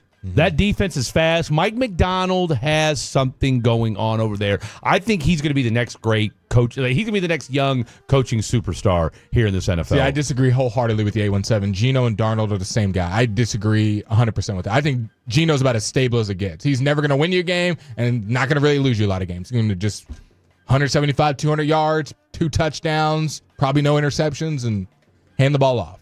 Solid. I understand where my boy's coming from on this as far as Geno and Darnold, the same guy. I will give Geno the slight benefit of the doubt, but I feel like I don't know that there's a huge. I don't think there's some huge. No. I don't think there's some huge. Like I said, I think Geno's 15. Darnold's probably like 22. 20. I'd say he's 17, 18. We'll see. I mean, you don't win 14 games in the NFL by accident. Don't believe it. You know what I'm saying? Like he looked good last year, and you can do the same thing this year. All right, you've got you said San Francisco winning it. No, I had Rams. Rams, Okay, Niners, Cards, Seahawks. All right, I got Seahawks, Rams, and then the other two, whatever. All right, NFC East, Philly. I got Philly. I got Philly 1. I've got Dallas 2.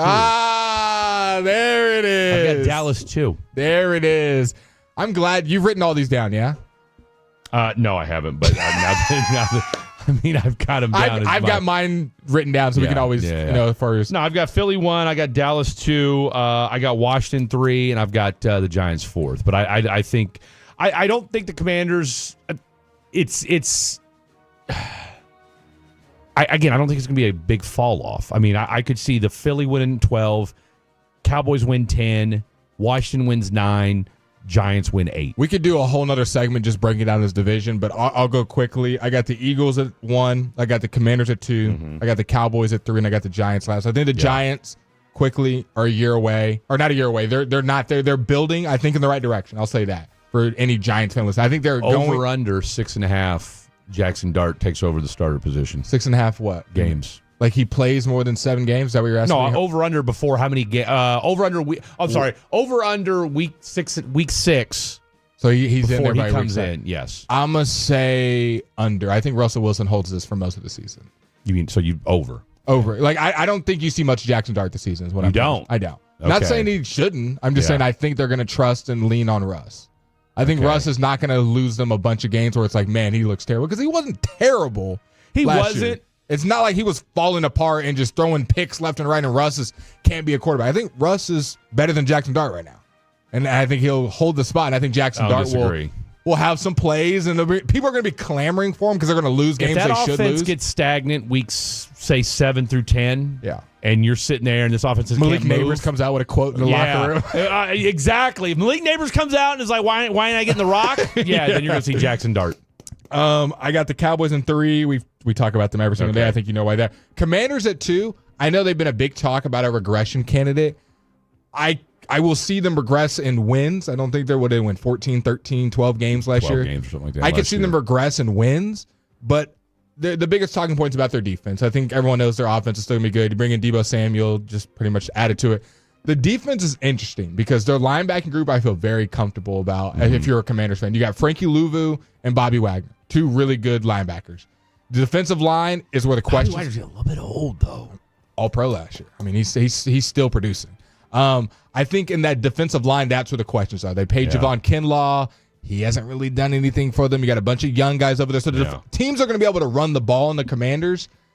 The secondary is a sneaky good spot for them. You remember you traded for Lattimore last year, who didn't play.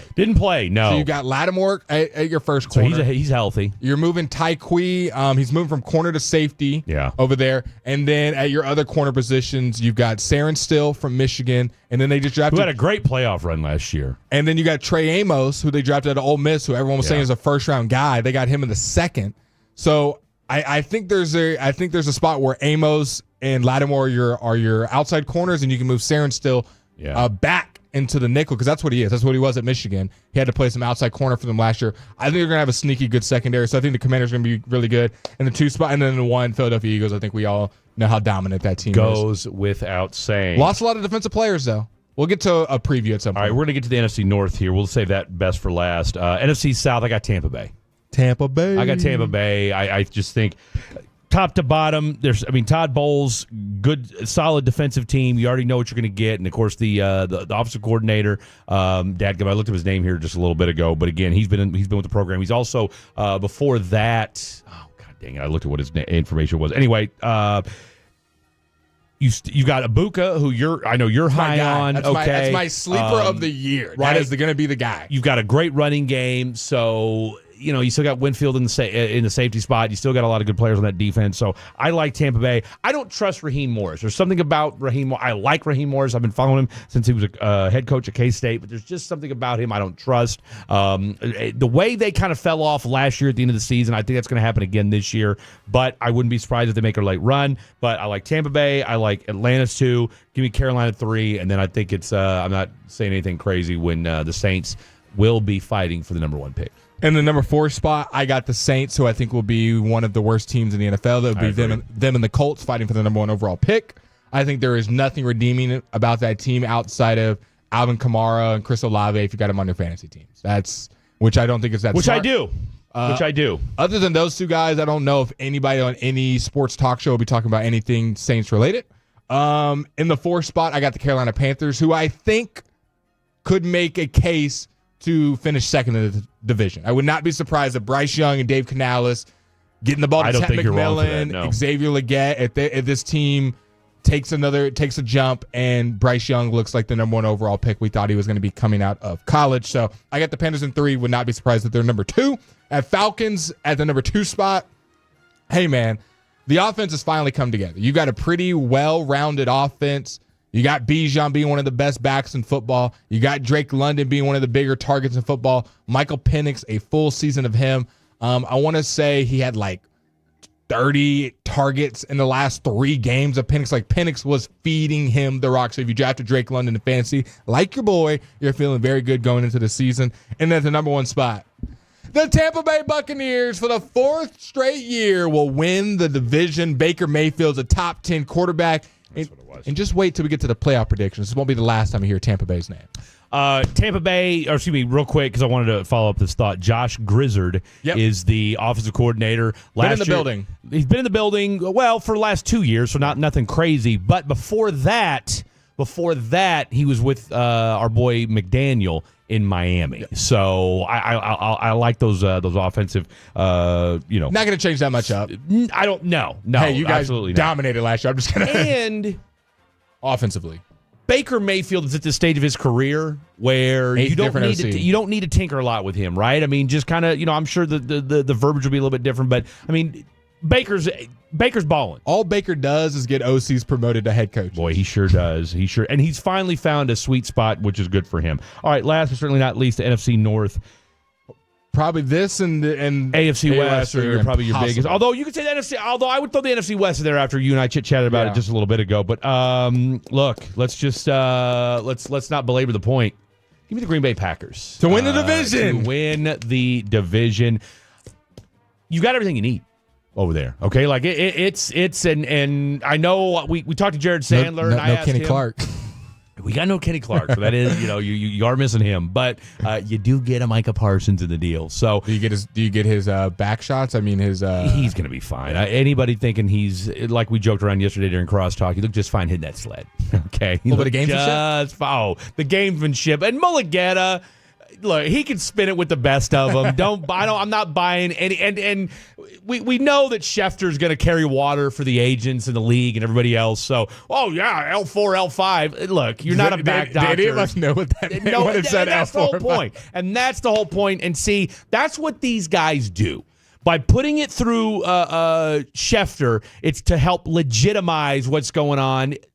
You really think the Green Bay Packers were going to trade 2 first-round picks and give him $47 million if they thought he had a back issue? Hell no. Mike will be there. Don't worry about it. Michael. Michael, the entire kit and caboodle. Look, the Matt LaFleur, this is it. Like, you've got no excuses. You got an offensive line. You got one of the best running backs in football. You got a deep wide receiver room, okay? No ones, but a lot of twos. Well, you might have a number 1 now in Golden, okay? Yeah. You might have a number 1 in Golden, okay? And you've got a good defense on all levels of the football, all right? There's no excuses anymore. And again, Matt LaFleur is one of the best young head coaches in the NFL. Give me Green Bay, number 1. I'll take Chicago 2. Whoa! Okay, regression. I'll take Chicago 2. Regression. All right. I think Ben Johnson, you've got too many pieces on this offense. You do. And that defense isn't bad either, okay? You good, not great. That's all I need you to be. But if you take Caleb Williams to that next level, all right, and Ben Johnson has pretty much been pretty consistent since he's gotten there. Like, hey, this is how we're doing things. He's kicking dudes out.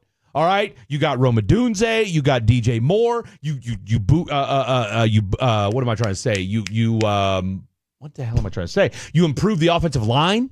All right, you got Colston Loveland, you got Cole. I mean, you got pieces for days. Give me Chicago number 2, Detroit 3, Minnesota 4. I got Minnesota in the 4 spot. I think that's a pretty consensus. Yeah. JJ McCarthy, rookie. Making a start. He didn't play any of last year. A lot of injuries on the offensive side of the ball. Justin Jefferson dealing with the hamstring. Jordan Addison suspended. Aaron Jones getting older.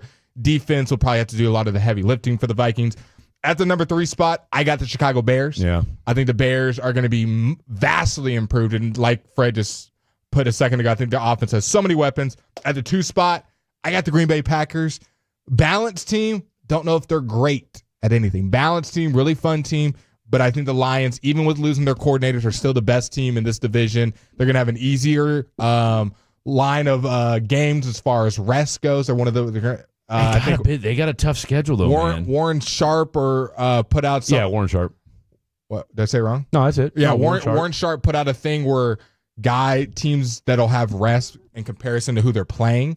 Like whether it's 6 days rest. That is kind of a big deal. 5.5 days versus 6 full days, stuff like that. And the Lions will be the most rested team throughout the entire season. I think the Lions bounce back a little bit this year, heavily rested. We know about all the injuries they dealt with last year. Usually teams that are heavily injured the year prior that was their issue. Are not going to be this year. Aiden Hutchinson, Jameson Williams taking that next year step. A lot of people are hyped about him. And you got the best running back in football in Jahmyr Gibbs. All right. So there you have it.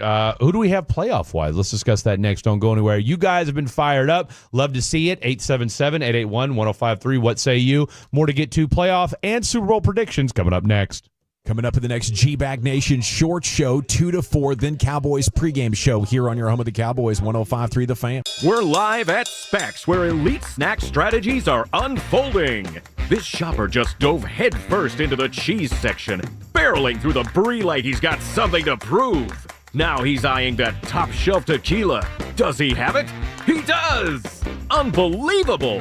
Specs selection, flawless. Specs savings, unstoppable. He's loading the cart like a man possessed, and it all started at Specs. Cheers to savings. Affordability is the biggest problem in today's car market. New vehicles average nearly $48,000, and most people's wages haven't kept up. That's why some are stuck with 7-year loans just to make the payments work. At D&M Leasing, we solve that problem with the Easy Lease, offering lower monthly payments, no money down, and terms that make sense. Don't overpay. Solve the payment problem. Visit dmautoleasing.com or call 817 or 214-35-LEASE today. We make leasing easy.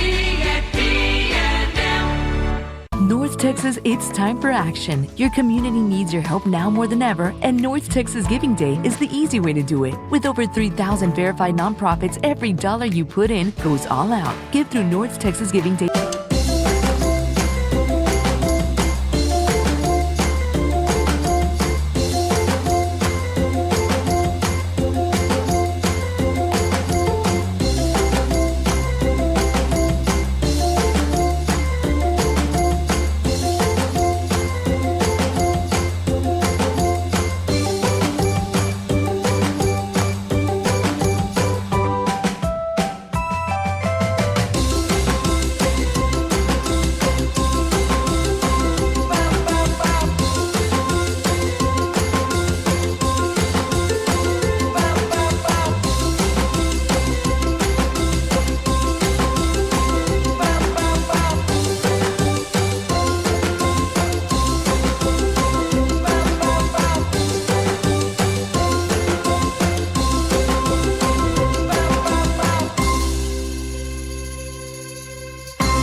Here, it's the season opener this Thursday, and that means we also kick off our fan watch parties tomorrow night at the Bearded Monkey Sports Bar and Grill off Highway 78 in Lavon. Your chance to win a now rare Michael Parsons autographed helmet plus some other amazing prizes. Let's hang together and talk about the game tomorrow night at the fans' official watch party headquarters, the Bearded Monkey, and we kick it off at their Lavon location. We'll see you there, Tolos. This next segment on The Fan After Dark is brought to you by Classic Chevrolet. If you're in the market to upgrade your vehicle, get to Classic Chevrolet and Grapevine. Back-to-back #1 Chevy dealership in the world. They've got more new Chevys than anyone, all priced to sell. Visit ClassicChevrolet.com. This is Texas. This is Classic Chevrolet. Together, let's drive, relax, and enjoy the difference based on new Chevrolet registrations 2023 and 2024. It's been a hell of a show so far, and you fatties and Tolos, shout out to you guys.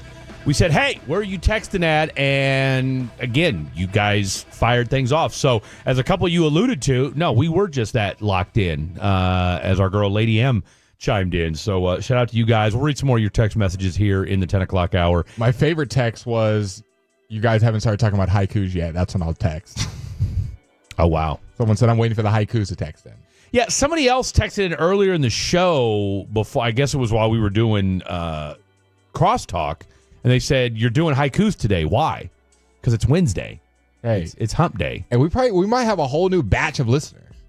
You know what? I'm starting to wonder that. I mean, look, I get it. It's been a while since we've done a Wednesday show. And just in general, just been on the radio consistently. We went through a whole summer of kind of sporadically being on. Wednesday show. I don't even think, were you here? No, you were. Because who'd we have? We had somebody that had never done a haiku before. Somebody. I think it was me. It's always somebody. No, it was you. No, you were two haikus ago. Which feels like a long time. Was it Trevor? Probably. I feel like it was Trevor. I feel like Trevor had never done one before. Anyway, let's get this thing rocking and rolling. All right, so haiku topics real quick. Cowboys 2025 season, no surprise there. And then restaurant etiquette. Mm-hmm. Restaurant etiquette, what does that mean? We'll tell you in the 10 o'clock hour. Okay, AFC, my playoff teams. Who do you think will have the best record in the AFC? Just give me that, and then you can go through just the division winners. I'll go Buffalo. Okay. I'll go Buffalo. Wild card teams. Baltimore, Denver, Houston. Baltimore, Denver, Houston. Okay. That's correct. Okay. So I don't have that. So I don't have the Chargers making the playoffs. Your division winners, so the people just if you're just tuning in, my division winners: Chiefs, Buffalo, Cincinnati, Jacksonville. Wild card teams: Baltimore, Denver, Houston. Okay. For the AFC, Blake has the Bills, best record in football, or best record in the AFC. They'll be atop they'll be the 1 seed in the AFC. I got the Ravens winning their division. I got the Broncos, and then why do I keep saying the Broncos? I got the Chiefs, then I got the Texans. Okay. Freudian slip, maybe that's where my mind wants to go. Ruh-roh. And then the 3 wild card teams I got the Chiefs. Wow. That's all right. Look, it's first time. I got the Broncos, I got the Chargers, and I got Cincinnati. Barely scraping in. And that defense, I think, is really going to hold them down. Like I wrote in here Cincinnati or Titans. So the only team, so really you and I are pretty much simpatico on everything with the exception of I like Jacksonville, you don't. You've only got one team from the AFC South making it in. I've got 2. Yeah. And then instead of having the Chargers make it. Yeah. So then I got the 2 Chargers teams in there, you do not. We swapped out the Chargers for the Jags. Yeah, so I've got 2 teams from the West, North, and South making it. I've only got 1 team from the East, and that's the Buffalo Bills. But there's an argument that the Pats could be that last team, that the Titans could be that last team, the Chargers could be that last team. That's going to be a clamor for that last spot. Chargers, because I vacillated between the Chargers and the Baltimore Ravens because, again, Cincinnati didn't make it last year. You thought the Ravens might not make the playoffs? You said the Chargers and the Ravens. I did. You think there's a world the Ravens don't make the playoffs? I mean, they're a Lamar Jackson injury away from not making it. I agree. I think every team in the NFL is like starting I get that, but I'm just saying too. Like I'm not sold on their. I could see them taking a step back only because that receiving core. I have questions. Dang. So you think there's? I can't even. You're even putting possibility on the Ravens not making the playoffs. I thought they were pretty fair lock. If you told me that if somebody said, "Hey, I could see a world where the Baltimore Ravens don't make the playoffs," I would not be all that. And who's taking their spot? Who's taking a spot if the Ravens fall out? I mean, I just couldn't, in good faith, take 3 teams from the AFC West again. I did. I think the Chargers are just that good. I think the Broncos and Chiefs are solidified playoff teams. And I'll say this. I wrote Cincy. It was my team. And I honestly, that was more of a heart pick because I don't believe in this defense at all. I wrote or Titans. Yeah. And I wrote or Pats. Yeah. I mean, look, I don't hate the Patriot thing. I could see them. Again, they've got a favorable schedule to start the season. I mean, if you told me that, because I think their bye weeks like in week 8 or 9. I mean, I could easily see them being like 6-2 going into their maybe bye even week. the Raiders make that last spot. No, the Raiders aren't doing it. You're not getting, because then they're going to jump. I mean, again, like you said, injuries affect everybody. Everybody's one injury away from doing it. I have questions about the Baltimore. I want to put my money down and say the Titans, but I just can't. No, you can't. You can't. All right, so we're close. We're close on that. I'm gonna feel bad when I look back. It's week 12 and the Titans are. Do you want to give your AFC Championship game? Yeah, go ahead. So I'm going Chiefs. I'm going Chiefs Bengals. AFC, you got Chiefs Bengals. I do. I got Chiefs Ravens. I don't think the Bengals make it that far with that defense. As I spoke on. I think if they make the playoffs, they get handled in the first round. As much as I don't want that to happen, I think the Ravens are the most complete team in football, best roster, and I got them in the AFC Championship against the Chiefs. I like it. All right. Did you say who won that game already? Or are you waiting for a Super Bowl? I mean, do you think you really need a surprise? You want a surprise by that? You got the Chiefs winning that game, making it to the Super Bowl. I also got the Chiefs winning that game, making it to the Super Bowl. So that is the AFC side of things. Me and Fred both have the Chiefs moving through. I've got the Ravens in the championship game. Fred's got the Bengals in the championship game. And even if you just missed it, he said the Ravens maybe don't make the playoffs. I mean, I've got them making the playoffs. You got them in. I got that. But if you told me that they didn't, I wouldn't think that was all that far-fetched. All right, NFC. Seattle, Philly, Green Bay, Tampa. Those are my 4 predictions as far as division. Then on the... Wait, say it slower. I'm sorry. I was reading Tim Collins' email. Oh, Tim's emailing us? Yeah, he emailed us. Oh, good or bad? I skimmed it. He just said thank you to Dylan. Okay, great. All right, good stuff. Okay, Seattle, Philly, Green Bay, Tampa are my division winners of the NFC. Best record in the NFC is...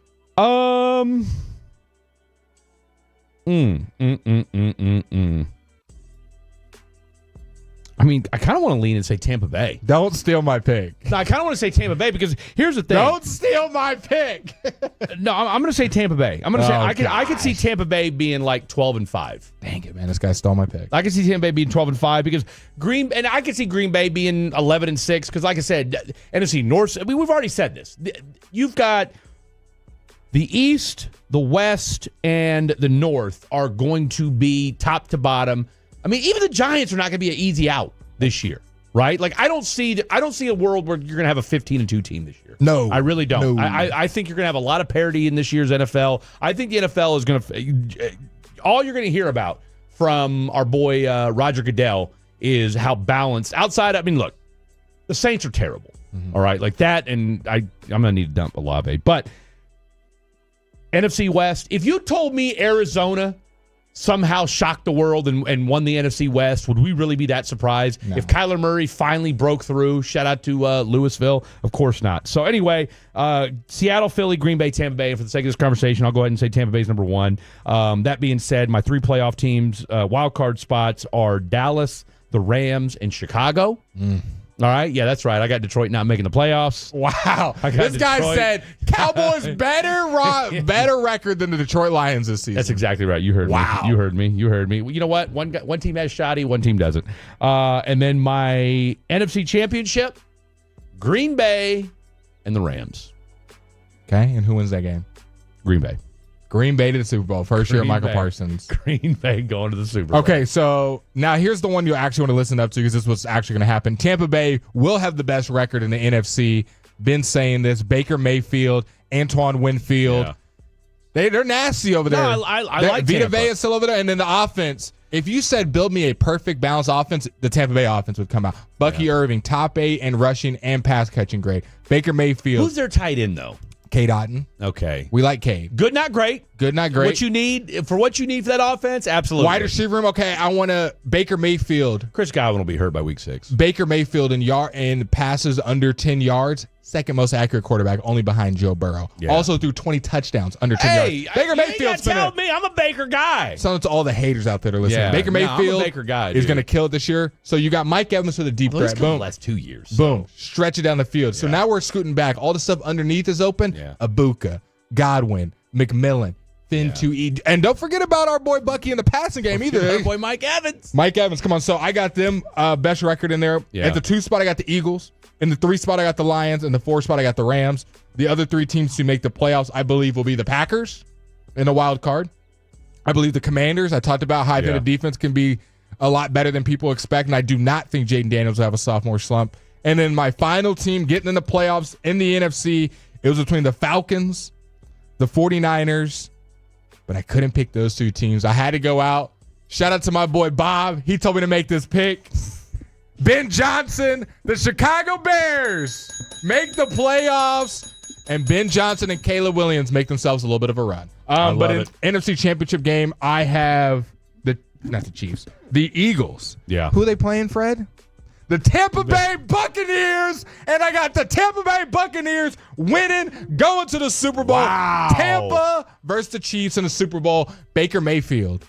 Stud all year long. We'll get to. Well, I don't think we have time for the awards. We don't. We'll do it. We'll do. Yeah, we'll get to it. All right, coming up next, we got to do predictions still too. We got to do our predictions next. So week 1 predictions. We'll give you awards. How worst comes to worst, we give our awards on Saturday if worst comes to worst. I mean, it's not like tomorrow and Friday's game are going to totally change our. Oh my God! Did you see what? No. All right, coming up next, our third hour of the program. We got to get to week 1 predictions, fair or foul, and haikus. Don't go anywhere. Take us with you wherever you go. Now heard on the iHeartRadio app, YouTube.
I mean, of course you have. It's the Rachel. Oh, is that your name? No, I mean like your name. No, I'm Jen. My name's Jen. Right, but I just mean like this is your haircut, but that's hair on your head. I'm not saying this is your hair. Okay.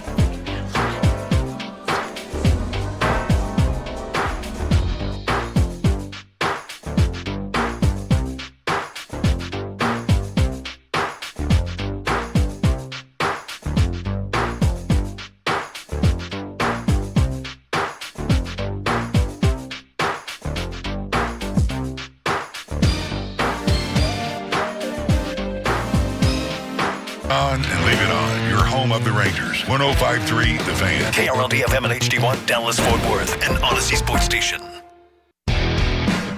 Driven by our D&M Leasing Studios. This is The Fan After Dark on 105.3 The Fan. Hour number 3, final hour of the program happening right now here on 105.3 The Fan. I'm Fred Davis. That's Blake Ellie. We got our boy Dylan behind the glass on the 1, 2s, and 3s, as our boy Blake would say, keeping us nice and crispy on the airwaves. We got our final hour of the show. A lot of people giving me a hard time about my Bengals prediction. I don't care. That defense played better, which isn't saying a whole lot considering it didn't look good. But it wasn't the fact that they couldn't. They got off to such a horrific start is what killed the Bengals last year. Okay, Bengals defense wasn't good though. I mean, I'm not saying it was. I mean, no one's getting it confused. I'm not saying that the Bengals defense is going to be the doomsday defense. Oh no, I just think it to be average. It's not even going to be average. It's going to be defense. Nah, you can be. Look, they'll be middle of the road. You think? Absolutely. Let's put a bet on it. I think they are the worst, and I'll even give you. They stay. They'll be between 20 and 23 defensively. Okay, that's not middle of the road. I mean, I'm going to err on the side of caution. Give me. They're going to be 15 to 18. That's more middle of the road. I mean, I don't care. I mean, I still give me 20th, and I still got them finishing where they're finishing. I mean, that's all you need, dude. Their defense was atrocious, and they were still one game away from making the playoffs last year. Yeah, and the AFC got better. I still like the Bengals, and so did they. No, they on defense. Absolutely, they did. How? You added Shamar Stewart. You got Trey Hendrickson back. Practiced, but yeah, I agree. What do you mean he hasn't practiced? He's been practicing for like the last month. No, I'm saying he's done the Micah Parsons staying out there, but he hasn't been doing any drills. He just started doing drills like a week ago, like on the field. They signed him like a month ago, dude. You're talking about Trey Hendrickson. Both of those guys. No, Shamar Stewart's. No, because remember, because they got mad at Shamar Stewart like 3 weeks ago because he ran over Joe Burrow. I just don't believe in this. You know what? That's fine. I don't. And I love the Chiefs. I'm the Chiefs. I love the. You know what? You can't even Bengals right now. Give me the Bengals. I don't care. You know what? Don't make me a Bengals fan. Are they going to win like 45 to 43 every game? Maybe they do. I don't care. Who cares? Defense doesn't matter anymore in Fred's world. I mean, if you've got a good enough offense, you can make things happen. All right. They couldn't last year. The year before. Yeah, because they got off to a crappy start. But they play in the preseason, so they're gonna win all their games now. Damn right they are. I don't believe in them. Dude, it was they should have beaten the Ravens twice. Should have. Let's get that straight. Should have. Yeah, the vaunted Ravens defense. They were putting points on that team. I said the Ravens defense was bad at the beginning of the year. Yeah, well, don't get me started. All right, I'm still not sure. All right. Hey, when they don't make the playoffs, who doesn't make the playoffs? The Ravens. Ravens don't make the playoffs. Remember who told you so. Bengals make the AFC Championship. That's right. What else did you say? I got a lot of wild takes today. And Seahawks win the division. Seahawks win the NFC West. That's right. One of these crazy things will probably happen. Something will because it is a National Football League. All right, give us some more new background music. New background music. Let's go. Here we go. Fred trying to be more organized for the 2025 NFL season. Al Golden, by the way, new defensive coordinator. Love that move. Okay, here we go. Why did they fire the last guy? Really, bro? You've only been complaining about him for the last 3 hours. I don't think it was. Why they fired him? I don't think it was his fault. It's a results-based business, bro. I don't think it was his fault. That defensive personnel was terrible, and they played terrible. Wasn't great. Well, that's part of the. It's Lou yeah, that guy. Armadillo, Armorando. Arma not in Cincinnati anymore. Okay. Arma Cincinnati's still going to suck on defense a row. Dude, we can spend the whole rest of the show just me saying how Cincy's defense is so bad. No, they're going to be all right. Bend, don't break. Bend, don't break. Horrible. Bend, don't break. All right, here we go. Let's do some predictions. Make Dallas look like the doomsday defense. Purple people eaters. I got them going 11-6. I got them going 11-6. They score a record 400 points in the first 3 weeks. And they probably will. Okay? They probably will. All right, here we go. I'll be quick. We'll save the Dallas-Philadelphia game for the end. Let's start with Kansas City and the Chargers. Now, all these odds, all these spreads are courtesy of BetMGM, and I checked these tonight. All right? I went through, checked each one. This was as per, what are we at, 10 o'clock? This was as per 7:30 this evening, these numbers. Okay. Since we're a little short on time, I'll save my deep dive analysis because I gave them when I was with Brennan. We did our picks. I'll let you kind of give your analysis for why you think. And I'll just pick the team. I'm not going to go too deep on a lot of these, but Kansas City at LA. And of course, this game's in Brazil. Brazil. So just Kansas City versus the Chargers. Give me. What's you the already spread? know it's -3.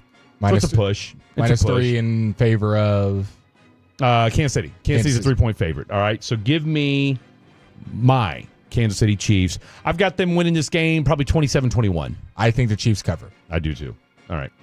Fred and Blake. All right. Here we go. Now we get to Sunday's slate of games. Tampa Bay -2.5 at Atlanta. And you've got a handful that you've got 1, 2, 3, 4, 5, 6 teams road favorites on this week. Give me Actually, Tampa on Sunday. Give me Tampa covering, coming out with a bang. I think they take care of business in this one comfortably. Tampa covers on the road. Yeah, -2.5. I mean, this is basically. I got them going to the Super Bowl, so. Yeah. Kind of need this one, right? Best record? Kind of need this one. Atlanta. Did we even say who's going to win in the Super Bowl? We haven't got to that one yet. We haven't got to that yet. All right. You and I are both on the same page on this. I, too, like the Tampa Bay Buccaneers to win on Sunday. And these are all 1 o'clock games as well. Cincinnati, -5.5 at Cleveland. Cincinnati covers. Actually, you know what? I think they're going to score a lot of points. As bad, I think they'll cover just going to score, and the Browns just don't have the offensive firepower. Dude, as bad as their defense is, even if it's not like Joe Flacco's going to be thrown to Jerry Jeudy, and he could. You got Njoku. Quinshon Judkins just got signed. Give me the Bengals covering. Give me the Bengals. The Browns are a mess. They are a mess. Okay. So we're both in cahoots on that. This one's wild. Miami at Indianapolis. This is a snooze fest. This is one of those that I don't even think the two teams playing care. Will Tyreek Hill get arrested before the game? That's really all we're watching to see. Or will he bring one of his baby mamas? Will they go Antonio Brown in the end zone? Indianapolis is still a 1-point favorite in this game. Give me Indiana. Give me Miami. Give me Miami. Neither team is good, but Miami's a little bit better. Offensively, they're better, right? Like, say what you want. You've still got Tyreek Hill. You still got Jalen Waddle. You still got Tua, who hasn't been concussed yet. You got A-Chain. You got Ollie Gordon, who a lot of people are saying could be a sleeper this year. So we're both on the same page there. Carolina at Jacksonville. Jacksonville's -3.5. Give me my Jacksonville Jaguars. Carolina's a 3-point dog, is what you said? They are a 3.5-point dog. Give me Carolina covering, baby. Okay. Carolina Panthers covering. Opening day. I like it. Here's a good one. Vegas at New England. This is actually a really good game. This is one of the prime. This is one of the most interesting games I think of the weekend, at least Correct. on the noon slate of the noon slate. Vegas at New England -2.5. So who's the dog? Vegas. Vegas is a Raiders. 2.5-point dog. 2.5-point dog At home? No, this game's in New England. Give me the Raiders covering. Okay. Really? So you think they? Interesting. Okay. I think the Raiders win this game. I actually feel pretty confident. I think the Raiders win this game. Yeah. I'm going to go with New England. Okay. I'm going to go with New England. Now, this is a homecoming for Pete Carroll. He coached it in New England for 3 years before he got fired for our boy Belichick. But I think they're going to run the ball a lot, and I like New England to win this football game. Arizona, -6.5 at New Orleans. Talk about a snooze fest. That's going to be the other ugly game of the day. I will take Arizona. Give me Arizona. This could have been a 10-point favorite. I would have still taken Arizona. I think New Orleans doesn't. Would you be surprised they don't score a touchdown? I could see him scoring a touchdown, like maybe in the fourth But quarter. I'm saying, would you be surprised if they didn't? if they just kicked a bunch of field goals. It's like 27-9. Yeah. That would not surprise me one bit. Give me Arizona kind of stomping on the lower levels and taking care of business. Yeah, no, I'm not a fan of either. Now this is one of the more intriguing games of the 1 o'clock slate. Pittsburgh -3 at the Jets. It's interesting just because of more storylines, less about like playoff implications and Jets. these teams being serious. Give me the Jets. Give me what the Jets are. How much dogs? They're getting 3 points. Oh, the Steelers are covering. Steelers are winning this game. All right. Yep. Aaron Rodgers puts it to the Jets. And we'll see. DK Metcalf touchdown. I mean, I'm sure I wouldn't be surprised if he does, but I still like the Jets to win this game outright. Giants at Washington. Washington is -6. Andrew Thomas, limited participant in practice, by the way. Who is? Andrew Thomas, tackle for the Giants. Dorrance Armstrong, also limited in practice. Noah Brown, limited in practice. Zach Ertz did not practice. Give me the Giants to cover. How much of a dog are they? 6. They're getting 6. Give me the Giants to cover. I think Washington wins. Give me the Giants to cover. I think it's ugly. I think it's going to be an old-fashioned slugfest, NFC East style. Yeah. I think Abdul Carter goes ham. Yeah. Hell, Kayvon Thibodeau could go ham as well. Dexter Lawrence. I mean, that Giants D-line is going to keep them in a lot of games. All right, Denver -8, home to Cincinnati. This was the highest dog until the Cowboys line moved all over the place.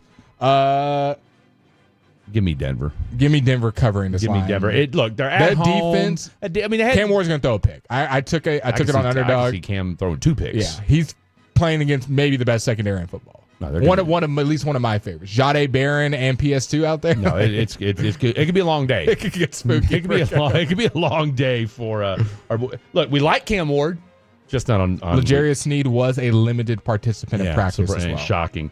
All right. You already know where I'm going with this one. San Francisco -2.5 at Seattle. Give me my NFC West champion, Seattle Seahawks, and the 12th man. I'll go the opposite way. I think the 49ers win outright. I like it. All right, here we go. You should see the 49ers injury report. It is about as long as our show. CBS receipt. Detroit at Green Bay. Green Bay -2.5. Look, Green Bay's got to win this game. You can't lose at home to Detroit to start the season. Micah's there. Micah better get a sack. So Green Bay's a 2.5-point favorite? Yeah, correct. Lions go into their place, not only cover, but they win. Shock the world? I don't want to say shock the world. I would be shocked. But I wouldn't shock the world. I mean, they were been a good team the last 3 years. Like the Lions I'm just are the pooing Vikings. all over the coordinator thing. Yeah, I really am. The Lions won like 2 games last year. Like I really am. I just because we haven't seen Dan Campbell without those guys yet. I think they'll win this game. Now, we did have Jordan Schultz on earlier this week, and he said you will see a different style of football from the Detroit Lions, but they're still going to be a good football team. Remains to be seen. All right, Rams -3, home to the Houston Texans. This one's hard to call because, like, is Stafford fully healthy? I think the Rams are a better team than the Texans. Stafford's wobbly. Give me just the Texans to cover. I have no idea who's going to win this game, but I'm just going to say Texans cover because they're 3.5-point dogs. Texans on the road. Yeah, they're getting 3. Give me the Texans to cover. I think this is like a field goal game. See, and I've got the Houston defense in fantasy. Yeah. So while my heart says go with the Texans, my head says go with the Rams. Okay, do what you want. Because it's playing at the home. Texans defense. It's a little scary against the Rams. That's a good offense. They got a defense, a good offensive line though too. Go ahead and give me the Rams. Okay. Go ahead and give me the Rams on that. Baltimore -1 at Buffalo. Give me Buffalo. This is about as pick 'em as it gets. That's it. That's it. Give me the Ravens. Actually, you know what? Give me Buffalo. They're at home. They are. That's the only reason I'm taking Buffalo in that because they got just roasted last year. Keon Coleman, limited participant in practice. Khalil Shakir, full participant, and Tre'Davious White did not practice. And Benford also. So their DB room is Tre'Davious White didn't practice, and Benford was limited in practice. You might even have some company Sunday night. Okay. Minnesota at Chicago. You already know where I'm going with this. What's the spread? Minnesota. Minnesota's the road favorite at -1.5. No, I think Bears win outright. The disrespect is insane to me. I think Bears win outright. Okay. At Soldier Field. And then last but certainly not least, Last but certainly not least, your Dallas Cowboys getting 8.5 points against the Philadelphia Eagles. Give me the Dallas Cowboys to cover the spread tomorrow night. Trayvon Diggs, Tyler Guyton, and Brevin Spanford, all full participants. Perion Winfrey will be out for this game, and nobody notable out for the Eagles other than Tanner McKee. Yeah. 8.5 points feels like a lot. It does. I sent you my score predictions over the text message for this game. I did see that. What was it? Blake read. I think it was 9, wasn't it? I said 3 field goals and 2 touchdowns for Dallas. Yeah. So that's 14 plus 9, which will give them 23 points. For the Eagles, I said 4 touchdowns, 2 field goals. That's 28 plus 6. So I've got 34 for Philly. You got them winning by 11. 23 for the Cowboys. I think the Philadelphia Eagles, unfortunately, cover the spread. Not terrible. And take care of business and their ring night. There you have it. All right, so those are our picks. Coming up next, let's do a little fair foul, and then of course we've got restaurant etiquette for Haikus along with Cowboys 2025 season. Don't go anywhere. This is the Fan After Dark. Our goal is to have you winning every sports debate with your buds.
you've got to forget something else to remember that Uber Eats has groceries.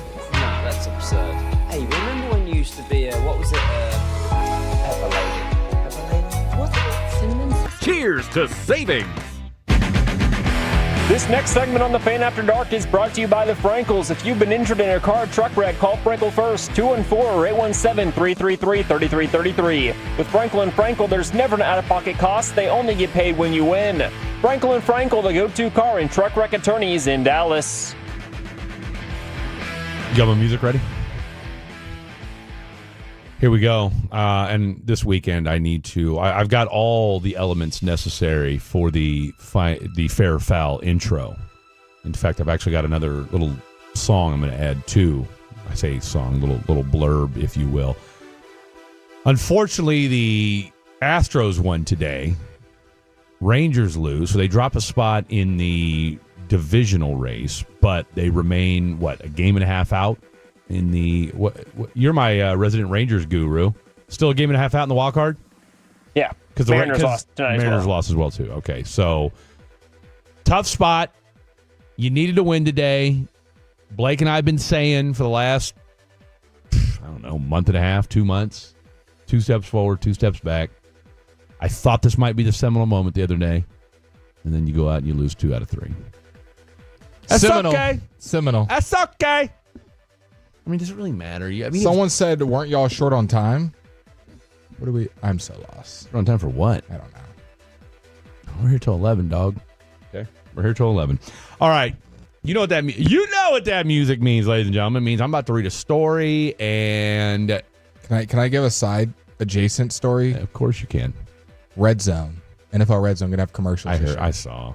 How do we feel about that? Apparently, I saw a thing that it's going to be playing the audio of the commercials, still showing you the football games. Then you're fine. Scott Hansen, is that yeah. Okay, I'm trying to get my Hansons mixed up. Scott Hansen just won't be talking in something. What other Hansen would you confuse him with? There's another guy that does Chris Hansen. Yeah, there's a Predator. Catch Predator? Yeah, I want to make sure I wouldn't say the wrong name. Yeah. But Scott Hansen will just be muted, if you will, and it'll be like a box, and they'll be doing a Dr. Pepper ad or Lowe's or whatever, but you'll still see the games because a lot of people were scared about that. The game, from what I saw, will always be on, but commercials will be playing on NFL Red Zone now that's owned by ESPN. Apparently, this has been in the works for a while and has nothing to do with ESPN. So that's what ESPN's coming out whether you believe that or not. And then my other side tangent, Stream East gets shut down today. Made every news outlet tweeted it out today because it was the worst kept secret. Everybody knew about it. LeBron James is using it courtside, but everybody ESPN, like everyone tweeted out that no longer you can use Stream East. Well, here's what kills me is that they said they've been investigating it for a year. Like, if everybody and their brother knows that it's illegal, like what took so long? Like, what were we investigating that we weren't sure about? I'm pretty sure it was like a top 10 most searched site in America. Of course it was. Like every sports fan, even if you are a diehard football guy, NASCAR, whatever, there's an outlet for you can watch it all free in high definition. So a lot of people use Stream East. And a day before the NFL season, when we got to spend all this money now, I'll say this. I'm sure there'll be another site that comes out. Oh, you know somebody's already in the way. Hell, it's probably the dudes that were setting up the news site. Yeah. They're probably like, hey. I heard they're operating in Cairo, just saying. 2 dudes from Egypt. Yeah. You think they're losing money? Like, obviously they probably made a lot of money from advertisements, shady ads being on there to keep the thing up. Do you think they're going to lose all that? Were they getting shut down? Or I don't know how that works. Like, do you lose all that money? You get sued for it? I don't know. I don't know how it works. Or you just get shut down and you can't make money more in the future. Or they're like, hey, we're going to seize all the money you took from our potential earnings. I mean, look, if you're already, I'm just, again, I'm not very good at these sort of things, but my gut tells me if you're already a scammer for Stream East, their money's probably in crypto, if I had to guess. Mm-hmm. Okay, the millions of dollars. Which means you can't get sued and they can't just take it away. They can still get sued, but I'm guessing these guys have probably eliminated the paper trail. I mean, which is why the investigation probably took a year. I mean, I didn't get money. We don't have any money. What are you talking about? I mean, I got out here about the pyramids. I got a crypto wallet, but I don't know the password. Mm-hmm. That was my favorite. Don't know the password. Love to help you out. Now, you get one of them weirdos that tortures you over your password. Yeah. They're not. Wasn't that in New York? Peed on, but I didn't say I didn't was like that New it. York? That was in New Soho. York. We did Soho. we did that for a fair foul. I remember that. All right, let's get right down to it. And then, by the way, Kawhi planting trees, or he wasn't. We'll get to that on Saturday. All right, let's get right down to it. What if I told you having big boobs is a crime? Okay. This tantalizing traveler was busted. Ex-Playboy model Sarah Blake Cheek. Real quick, let me just stop you right there before I continue. You two youngsters. Now, Playboy was a big deal when I was I know who Sarah Blake is. A youngster. That's what you're going to ask. No, I don't even know who Sarah Blake is. I was going to ask you if you got is Playboy still a thing? I think the Playboy aesthetic is right. We won't mention why I would co-sign. Oh, it's naked women. Hello. No, I was gonna. Never mind. You're right. More to it. But I don't think gentlemen of my age are like buying magazines to see. Well, that's what I'm saying. Like women in that vein anymore. It's more just the aesthetic of like the Playboy bunny, what it represented, Hugh Hefner, girl. Like it's more.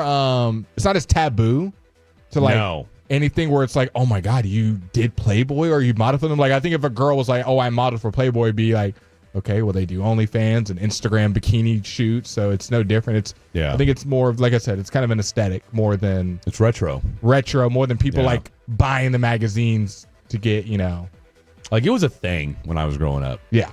If you were in Playboy, OMG. Because you'd have like normal women doing Playboy and you're like, oh my God. I don't know if I can tell this story. Go for it. Fair foul? I don't know if I'm even allowed to tell this story, but I'll give a little tease to it, and then I got to ask the people around the story if I can tell it. But let's just say that someone in my family's best friend was a Playboy model, and that someone's best friend's son was the same age as me, and he got made fun of in school because his mom was a Playboy bunny. Yeah. I mean, that's tough. How'd they know? How'd they find out? She was pretty popular. Oh, was she? Yeah. All right, we'll find out during the break. Ex-Playboy model Sarah Blake. How do you know who Sarah Blake is, by the way?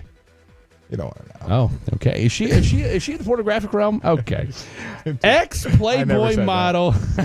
you never said that. I mean, if you're not going to tell me what else, how else would you know her? I'm very versed on Twitter. Shut your mouth. Ex-Playboy model. You would have said that to begin with. Ex-Playboy model Sarah Blake Cheek. What a great middle name. Or last. Claims an American Airlines crew member forced her to button up during a flight because her clothing exposed her, quote, big boobs.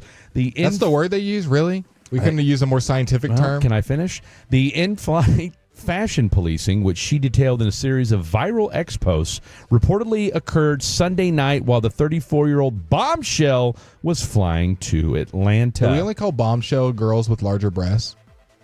I don't know that you can be a flat-chested woman and be a bombshell. That's what I'm saying. Like, bombshell directly correlates to breast size. Absolutely. Okay.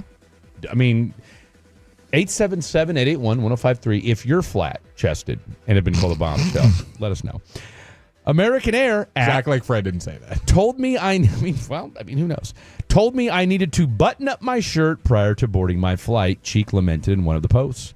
I was unaware that American Airlines had a dress code that said you can't wear athletic attire if you have big boobs. The former Playmate shared a picture of the so-called problematic attire, which entailed a cutoff top exposing her midriff underneath a yellow flannel shirt. The influencer also rocked high socks, sneaker, and leggings. Cheek, who frequently shares sultry snaps for her over 1.2 million Instagram followers, wrote in a follow-up post 10 minutes later that she was, quote, finally leaving Atlanta after a canceled flight this morning, rescheduling twice, and then being delayed. Unfortunately, the crew member continued to harp on her so-called not safe for work attire. Now the flight attendant tells me to button my shirt, but not the other women wearing the same outfit but are different in color than I am, she added before snarking, glad I'm a platinum member. Commenters quickly flocked to Cheek's defense, with one declaring, that's not right at all. Another went on to say, I'm guessing the flight attendant was ugly. Just a guess. Wow. little rude. A third person added, was she just jealous of those puppies? So journalism at its highest level. I mean, let's call it what it is. However, others agreed that her outfit didn't fly. Quote, they're just doing their job. She's an OF girl, so she's got to promote, critiqued another naysayer. As naysayer in the corner. OnlyFans, take it over. Look at us real Playboy models anymore. As a girl mom, I don't want my daughter to think it's okay, and it's not jealousy. It's respect for others. I applaud American Airlines for this. American Airlines, though, has since apologized over the incident, saying, we have a deep culture of respect for both our customers and our team members, and we're sorry for anything less than consistent and friendly service. We're sharing this experience with crew leadership internally, and we'd like to have our specialists take a closer look if we can. Miss Sarah Blake, you want to come over here and just be part of our research? You might stand at the front of the classroom. What do we guys think about this outfit? Fair foul being told you can't wear athletic attire if you have big boobs. Why are you saying boobs like that? Boobs. I think it's foul. What, to have big boobs or being able to wear athletic attire? I think it's foul that they denied her a flight because... Well, they didn't deny her flight. They told her she just had to button up. I think that's foul because then you just start getting into a gray area. The exact same girl has the exact same amount of... Or a different girl has the same amount of buttons unbuttoned, but her breasts aren't as big, and now she's okay to do it. I just think it's a thing. You get in a gray area. You get into a very sensitive topic about women's body and anatomy. Yeah, I think you just, as long as people are dressed, people aren't, nude on the plane.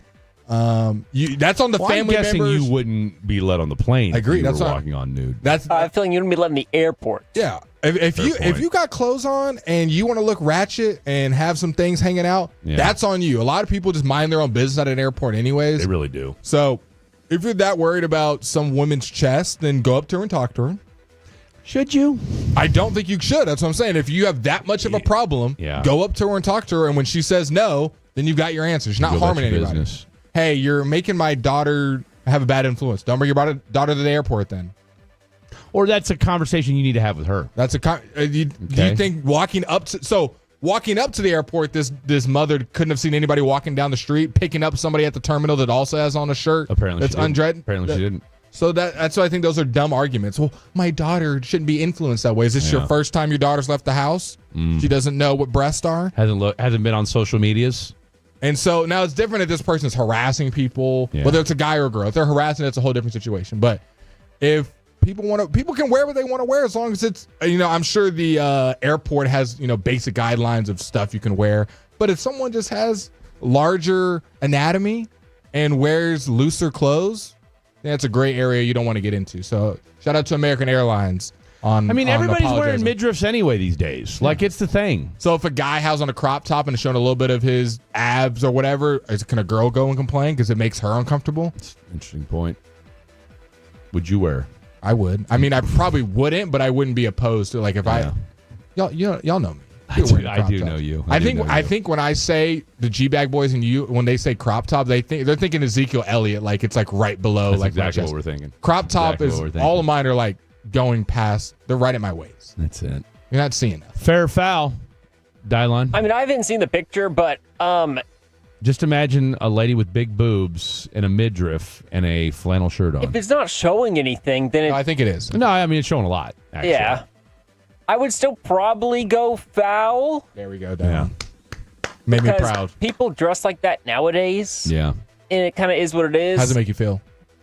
I don't sexualize women, and no one should. Wow. So if she wants to dress like that, I'm not gonna say anything. Let her live her life. I say it's fair. Button up a few buttons. Okay, we're not telling you to put you don't have to put a new sweatshirt on. Okay, all they're telling you is put on a couple buttons. That's all we're saying. This is going against the Fredisms. That's right. Just button up a few buttons. I'm gonna tell you right now, if that was my kid and we're going on the plane together, they're putting on a sweatshirt. Button your buttons. You would say something. You would say, "Ma'am, button your shirt up right now." I'm not going to say anything to her. It's her prerogative. But American Airlines, again, that's their job. All right. If they've got a dress code that you can't have the puppies out because again, it basically looks like she's just got her shirt open with her chest out. All right. Hey, guess what? What flight number was this so I can make sure I... Look, this ain't a photo shoot, sweetie. Yeah. All right? Maybe she was headed to one. Maybe she was. Maybe she was doing some content on the plane. Well, guess what? That's fine. But not on this plane. Fred, you're stepping up? Not on this plane. You're gonna go walk up to her? What are you gonna do? Tell the attendant she's right next to you. She's a seat over from you. I'm not gonna say a word. Okay, so you say it's fair then, or foul then. I'm not saying it's foul that the lady was doing her job. If the airline has a dress code that, hey, you need to button up your buttons. So what do you think the dress code says? The question is, what is the dress code? Yeah, that's my point. What do you think the dress code is? 4 buttons per? Once we know that, we'll know the answer. If they have big boobs, then the dress code changes? I think she was telling her to button up the shirt, period. But I'm sure that the girl would respond, where does it say that in a dress code? You have to have all your buttons buttoned up. Look, I'm not an American Airlines. I don't have the handbook in front of me. I'm just going off of what do we think the handbook said was says? her job. What do we think the handbook said for her to say you need to button those up? Probably that you can't look indecent. I feel. And here's the thing. Again, that's a bias, not a bias. That's an opinion. It's subjective, right? It is subjective. I don't care if you're an A cup. I don't button up. Period. I don't. Again, to me, the boobs are irrelevant. He's done with it. Okay, I don't care. Put them away. What size boobs you got? Okay, button your damn shirt up. Period. Yeah, Fred. All right. I That's all I'm disagree with saying. Fred, but all right. After you get off the plane, you want to take your shirt off? Be my guest. But while we're on this plane, coming out real American right now. While we're in the great state in of this United country, tell me what movie that's from. In this country, no ticky, no laundry. All right, coming up next, it's time for Haikus. Talladega Nights. All right. Coming up Thursday morning on Sean and RJ, game day is finally here. Bobby does the show from Philadelphia, Babe Laufenberg at 8:40, and your official picks throughout the entire morning. It's a football Thursday on The Fan. We all hear the radio ads about the IRS. They tell you to be afraid, to be scared, and they try to frighten you into calling. I'm not here to do that. Tax Relief Advocates is different. TRA is here to tell you that if you owe money to the IRS...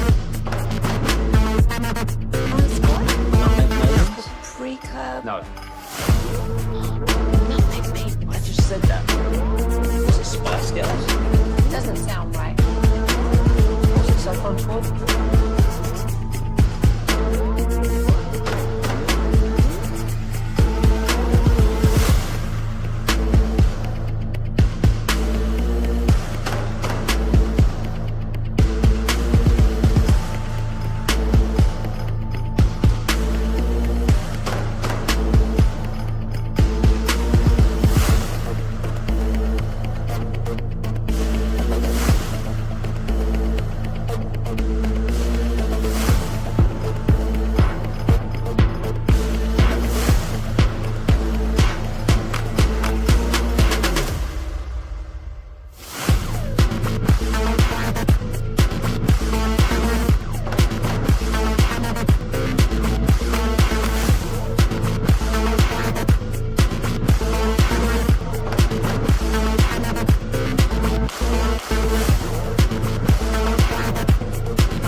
This final segment of the Fan After Dark is brought to you by Classic Chevrolet. If you're in the market to upgrade your vehicle, get to Classic Chevrolet in Grapevine. Back-to-back #1 Chevy dealership in the world. They've got more new Chevys than anyone, all priced to sell. Visit ClassicChevrolet.com. This is Texas. This is Classic Chevrolet. Together, let's drive, relax, and enjoy the difference. Based on new Chevy registrations 2022 and 2023 and 2024. I just got 3 things to say. God bless our troops. God bless America. And gentlemen,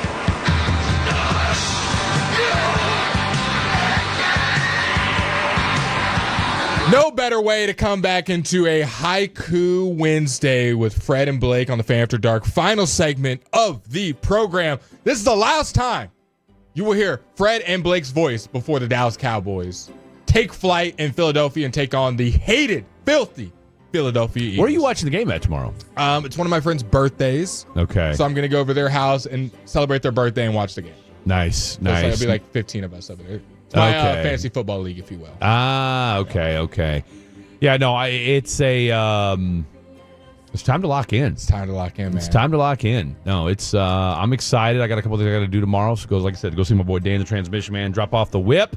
I got to go see my boy Stevie B, get the latest and greatest with what's going on with Miss Brazil. So I will keep you guys, I will let you guys know what the latest. And then, of course, by the time you hear from me again, I'll have gone to Kansas on Friday to go see the boy. And their season kicks off on Friday night.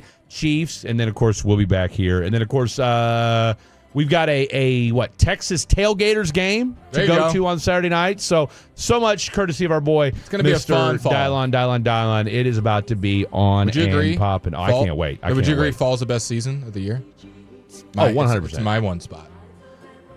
Football, basketball, baseball is about to be in the postseason. I'll tell you what. I will give fall the benefit because the sports calendar is off the chain. And you got Halloween. Weather-wise, spring is tough. Spring is tough. Peak weather. Spring's what tough do you to mean? beat. You get the cool spring. breeze. I'm a spring guy. But you're right, because you do get to break out. It's sweater weather. It's sweater weather, Halloween, Thanksgiving, Blake's birthday. It is your birthday. Halloween. Girls get to hoe out and have an excuse for it. So it's good times all the way around. All right. Cowboys season. That's a no-brainer.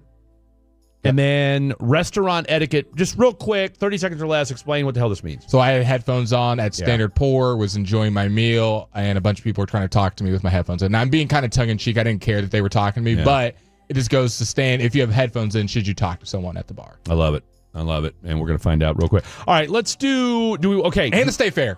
It's another good shot. Come on, no-brainer. This is date time. This is Thanksgiving, too. This is when you lock in a date. Yeah, like, that's fair. Because the winter is like, hey, this is my girlfriend. This is we're celebrating Christmas. We're celebrating New Year's. This is when you lock in dates. Summer's over. It's important. It's time to start, getting your lady. I feel that.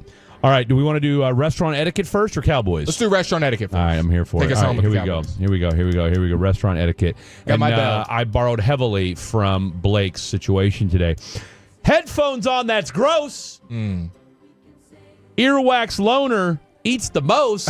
Okay. Sits at bar. Check, please. That was good. Stole from me. Stole like from my earwax loner? Earwax loner. I guess that's me. But I will say, I had over-the-ear headphones. Therefore, not building up earwax. Don't care. Disgusting. Side note, which one do you think is, and I'm going to go to Dylon as well, which one do you think is healthier for your ears long-term? Or your ears and your head? I think over the ear, standard earbuds or IEMs, which are like what I have that are like in my eardrum. Which one do you think is better for health? Because there's a con to each. Look, I've been wearing AirPods, whatever the hell you're calling these, earbuds, my whole life. Those are kind of right in the middle, where you're not getting the best sound quality because you're not IEMs. Right. scientifically give you the best because they're like in your eardrum, but also the drawback is it's in your eardrum. I mean, I heard you talking the other day about how you had like some pain in your eardrum, which I've never had that. No, so not in my eardrum, just right in front of my ear. Whatever. It sounded painful, and I want no part of that. Yeah. So I'm going to stick with my $10 Sony earbuds. Thank you. Okay. Ready for my haiku. Let's go. Headphones in, don't speak. Silence is the vibe I seek. Respect tastes unique.